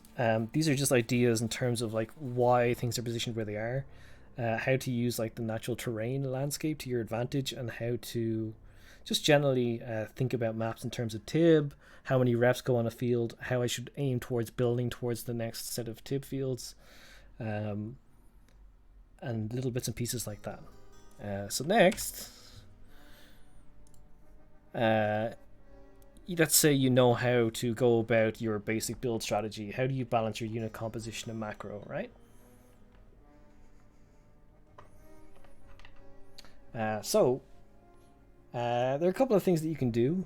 The long and short of it is that practice your build orders, and if you have at least 1 build order for each map that you do consistently, then you can, you can focus more on the little things. Like if you're like instinctively building towards a set direction, you shouldn't have to think about it at some point, right? It's just automatic, and you can spend your resources thinking more about the actual unit composition and stuff like that. So here's just some quick key notes about unit compositions. I know Blueser was asking a little bit about this. If you're against Nod, I would say you want to keep your infantry around your tanks to prevent them getting sniped by bikes. Some of this seems kind of obvious, but you'll be surprised when watching replays that you can get offset by this stuff. Again, if you're against Nod, beware of flame tanks. Make sure you've got medium tanks to deal with them, or as a last resort. If you're in panic stations, you have no war factory and a flame tank's coming at you, you can stop down an Orca and deal with it. If you're against Nod, build infantry only as you need them. Don't let Nod farm you for free with Apaches. Right? I mentioned this a bit earlier, but again, just to reiterate it, don't just spam out infantry if your opponent has vision and can just farm you. Right? If you're against either faction and they're camping your racks with Humvees and buggies, this is super annoying. You'll see players that spam buggies like Adam, Rash, I'm sure Rambo does it, and a bunch of the other top players. They'll just like take 7 or 8 buggies and put them around your racks, with half of them shooting the barracks and the other half shooting anything that comes out of it. To try and get out of this situation, you can actually use guard towers. They're pretty effective, I found. And be sure to sell them before they die and get the free 3 minigunners out of it. It's pretty sweet. The next thing, Humvees are not a great unit. A couple of them I think are okay if you want to help deal with flamers or early aggression from Nod, but don't overly rely on them to actually be the main composition of your army. In most high level games, it's just not going to work. Grenadiers are fantastic. This is universally true. Get used to using them, get used to microing them on their own, or get used to microing with them with tanks. Pretty useful. Be aware of your income rate. This is kind of a big thing. Quite often a big problem that you'll see is players get bottlenecked when they start producing units. So they'll have a build order in mind, and let's say they want to do like an AGT push, and they go, 1 ref, and then start silo crawling to the opponent, maybe a round or 2, and then they're out of cash when they're building their AGT, right? Because they've ended up actually building 500 Grens or something by accident. So because there's an imbalance there, your timing's going to be off. So it's something that kind of takes practice to get used to. But I think a good general rule of thumb is that if you want to continuously produce from a war factory or airstrip, you ideally want to have 2.5 refs. So ideally 3, right? The reason for that is because it lets you continuously produce for them without necessarily being bottlenecked. What is considered an all-in tends to be if you go 5 ref to war factory, for example, you're just about going to be able to produce from those 2 structures, and then you're going to die. You're just going to get bottlenecked at the end of it. So you always want to try and aim to have at least 3 refs per production building for tanks. For barracks, it's a little bit different. I would say, allow yourself 1 or a half ref wiggle room in terms of actually being able to produce from racks alongside of those things. So if, for example, you want to continuously produce from a war factory and 1 racks, then I would suggest you a 4 ref, right? That's a rough way of looking at it. If you don't have enough ref to support it, then the question comes around, why do you have multiple production buildings? Maybe you should adjust your build. Maybe you don't necessarily have the resources to hold this, right? So yeah, it's something to be mindful of, and it takes practice, as I say. I'm trying to figure out, how many Grens should I have at this point to go with my tanks, blah blah blah. I think as GDI, the most effective armies tend to be multiple smaller groups. So for example, a group of Grenadiers with medium tanks, so you might have 3 medium tanks and 6 or 7 Grens might be a good solid group. Position the Grens in such a way that if bikes try to snipe the tanks, that they're going to hold them off, right? So that's kind of the ideal small army size you want to manage. It's not very effective when you have 20 medium tanks all on 1 hotkey and you charge them. You can't really micro them that effectively. And on most of those maps that we saw, there tends to be a lot of choke points too, so they'll get clustered up. One thing you can do is use guard mode as part of your micro in those situations. So if you have, let's say, a row of tanks and it's 4 or 5 tick, you can set the ones in the back to guard mode and they'll automatically start firing at the stuff in front of them. If you don't do this, they'll just be sitting idle. So it's something to bear in mind. When they have 4 or 5 ref to strip and then try to keep playing macro, that's a good point, DK. So like I said, you ideally need 3 ref to stably support producing from a production facility. So if you have 5 ref to strip and continue to macro, you're going to get bottlenecked quick. You're better off going 6 ref first. The other thing listed here, Orca can be effective against GDI due to the poor anti-air options GDI have. So you can use this to your advantage. Not a lot of players do. I tend to find it's quite hard to pull that off, to be honest. It's one of those things where the theory is better than the practice. It's a lot easier to execute 3 ref 2 war factory than it is to implement 5 ref 1 war factory 2 Orca. But in theory, the Orca build should win in. Against GDI. Against Nod, like I say, they can easily get a SAM side or bike, so Orcas are less effective, but they are useful if you're coming up against like a 1-ref flame tank build. Awesome. Awesome possum. Next up, this is one of the questions again asked me beforehand. How the hell do I survive against Nod as GDI?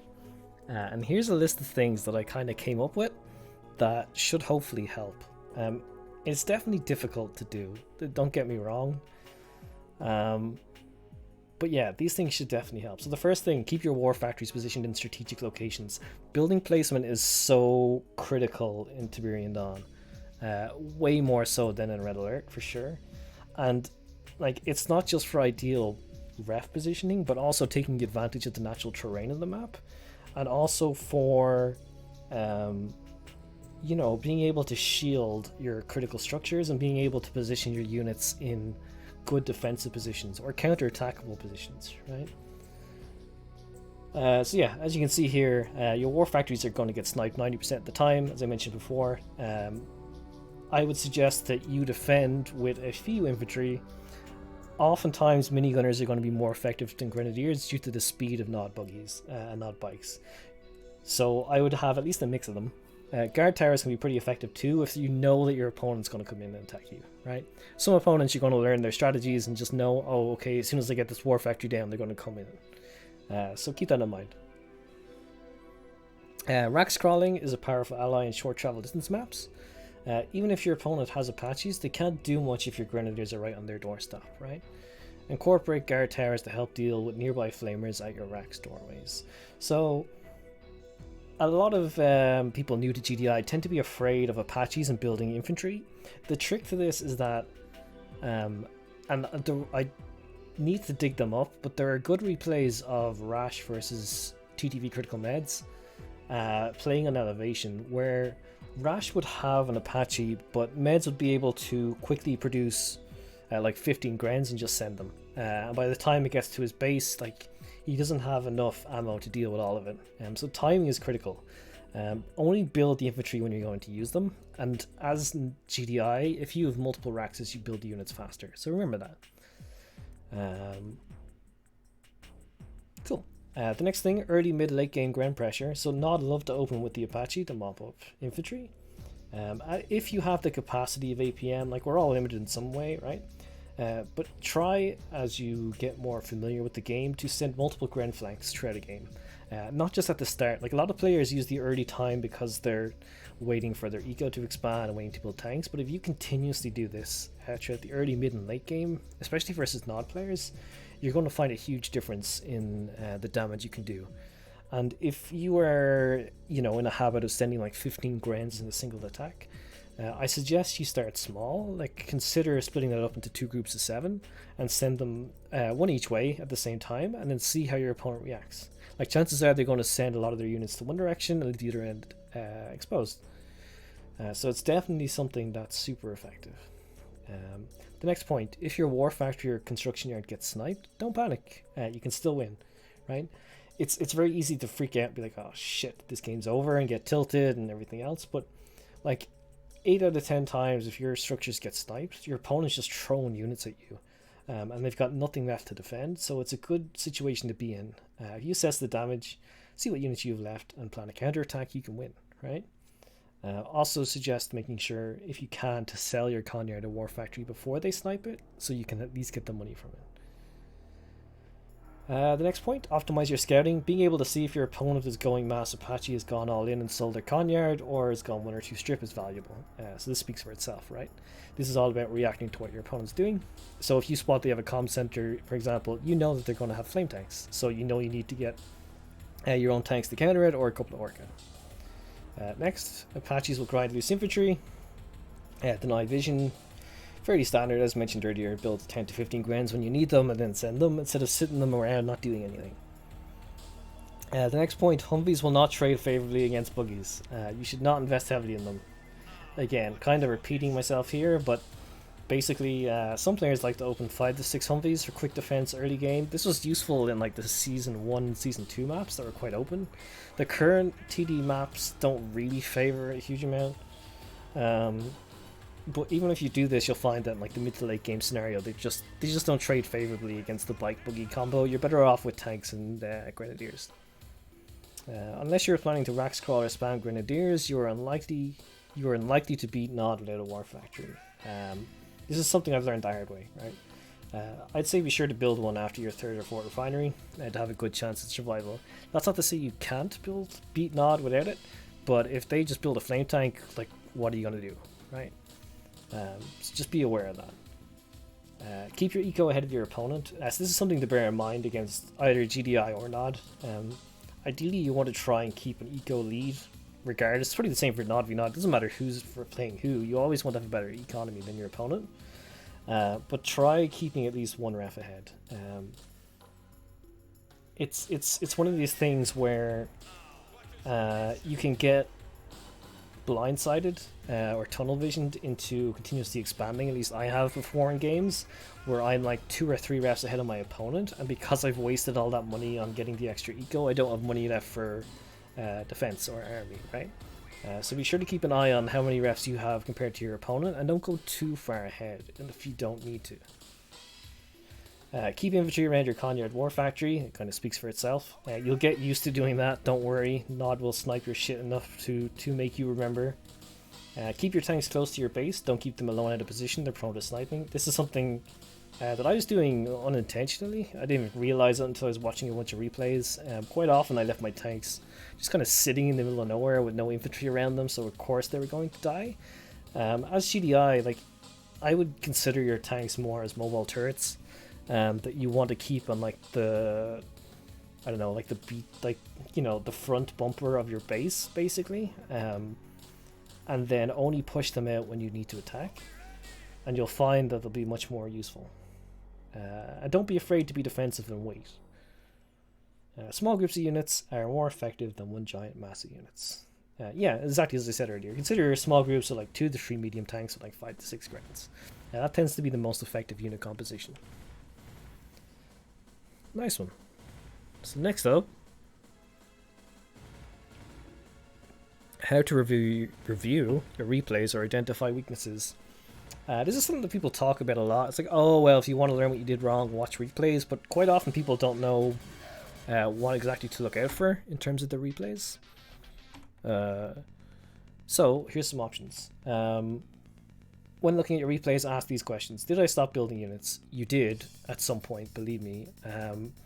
Ask yourself, why did I stop building units at this point? What else was I doing? How can I prevent it next time? Did I stop building structures? The same kind of thing. The only additional question I'd ask is, should I have sold my Conyard? If I wasn't building stuff, like, maybe I don't need it anymore, right? How is your scouting, anti-scouting? Make sure that, you know, you have a good idea of your vision. Make sure you have a look at your own vision and your opponent's vision. You can do that with replays. It's very nice. Check out what your opponent did. Did they have vision of what? Did you have vision of what they were doing? Did they have vision of what you were doing? Did you react correctly when you spotted a certain structure? Did you not react? Could you have reacted? Could you have known based on what they did and what you saw that they were going to attack you at a certain time? Why are you tunnel visioning? You're doing your own build. So like I say, it's good to go into each map having at least one build in mind, but you do also, at a certain point, need to become flexible and react to what your opponent is doing. Like I say, there's no point of Rex crawling into flame tanks, right? And what was the eco situation like? One of the bigger questions. Did you have more of the same refs as your opponent? Were your refs positioned correctly? If not, why? How can you prevent it happening again? Right? So an example of that would be, let's say I was playing DK on elevation or something, and I was expanding, and I had 3 ref, and I wanted to put down my 4th ref, but it took me longer than usual. Have a look at the replay. Why was that? Oh, we had an infantry in the way, right? And being aware that, okay, well, I need to make sure that there's not infantry here next time, or whatever the case is. And even if your refs were positioned correctly, were there better expansion routes you could have taken instead? So, like I showed in the kind of interactive map section, like the different routes that you could potentially take. If I went this way and lost the game, what would have happened if I went the other way? Would that have been better? How might that have played out? And maybe even practicing that in custom games against the AI or friends or whatever the case is, and seeing how that all kind of how that all plays. So they're just some tips on how to actually go about looking at replays and stuff. So a bunch of resources again here. I'll throw the link for this in the chat in a second so you can look at the slides. But Cormac White's got a great article on understanding map design. Crexus has his old multiplayer fundamentals for TD post he put back in Season 1, Season 2. Kira has a great one too on TD map design and gameplay effects. AOD, as I said before, is his not builder playlist. There's an old article I posted on game replays for some basic multiplayer 101 stuff. And then just that GitHub repo that has a bunch of unit and structure details if you're ever wondering how much HP something has or how much it costs, yada yada. And then here's just the list of all the active TD community channels. Again, we're becoming quite a nice sized community again. So it's great to see people still active on Twitch and YouTube and Discord and all that good stuff. So be sure to drop those peeps a follow. But yeah, that's pretty much gonna do it. It's what, 2 hours, 20 minutes? That's not bad. Yeah, it's pretty good. Not even alphabetized. Rambo, you're lucky you're even in there, guy, right? The order it's in is the order it's in. I'll share the link to these slides in chat now. Here we go. There's the link. It's public access, so anyone should be able to access it anonymously. Yeah. No worries, DK, don't worry. There's a lot of resources in there. So my plan is to export this out to YouTube and put in timestamps for each of the different sections. So if you want to check out a specific thing or a specific build order for a specific map, I should hopefully be able to timestamp all that for you when I get a chance. But yeah, it's been fun. If people have any questions in the chat, I could take it now. If not, you can message me on Discord or any of that good stuff. People curious how I could do all the drawing and stuff on the maps. It's basically using Krita and tablet yoke. Why GDI OP? GDI not OP. that's the secret, Bleacher. That's the secret. What's Rambo's question?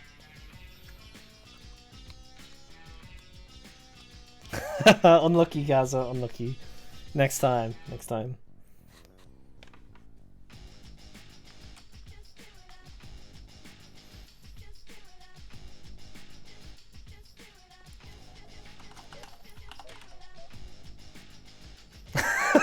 Rambo, you bastard. To genuinely answer that, it's just execution, Rambo. You know that. Like in theory, orcas do beat tanks. The biggest problem that is currently going on the ladder in terms of GDI players that I would say is that it's too comfortable for players to be like they're not really being challenged a huge amount. Like the number of good players on the ladder and the likelihood of them bumping into each other is kind of less and less likely. So you're not really being challenged in terms of having to change your builds. So quite often players are happy enough to just go 3ref, 4ref, 2 War Factory ship it, and sometimes it's appropriate and sometimes there's no other choice and it makes sense. And as a result, they don't really branch out and have to experiment with orcas and stuff like that. The alternative is like you get the matchups like me versus AOD and you see crazy shit like mammoths and AGTs, and like even the games you have Rambo between yourself and DK or Crexus and Kira, and like you can see these games and how they actually play out in the long term. But quite often, like on the day-to-day ladder, you just don't see a lot of those things play out. But yeah, at the end of the day, it's just execution and practice and the level people are playing at, Can you make a Chem Warriors build, please, Gaza? You can do that. You're not going to win a lot of games, but you can do it. Pro tip, have a grand run across your opponent's tib and have orcas target fire him as he moves and delete the tib. That's nice. AGT is good too. If you can, like, You can force fire onto Tiberium trees. So if you have an AGT near your opponent's tib field, you can force fire the tree and it'll splash damage the tip around it. Pro tips. I am Rambo. I'm pretty much done here. My voice is tired. I've been talking for 2.5 hours about like the theory of TD stuff. Hopefully it's useful for those relatively new to the community. Rambo's going to continue for the boys. Sounds good. I'll drop you a raid, dude.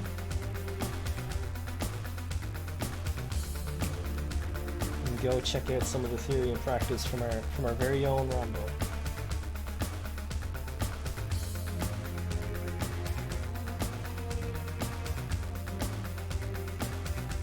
Yeah, exactly, Meds. It should be useful for anyone in the 100+ tourney. Also, for those who didn't see it, Mark J. Fox has a tourney coming up, I think, at the end of this month. The link's in AOD's Discord. It looks pretty cool. It's a 1v1 tourney, a lot of custom maps. Big fan. Excited to play in it, so check that out. But yeah, I'm gonna go off mic now. I'll wait for Rambo to come on and I'll rate him. But yeah, GG's guys, thanks for hanging out. Hopefully that was useful. I'll be sure to share a link to the thing when it's up on YouTube. Peace out.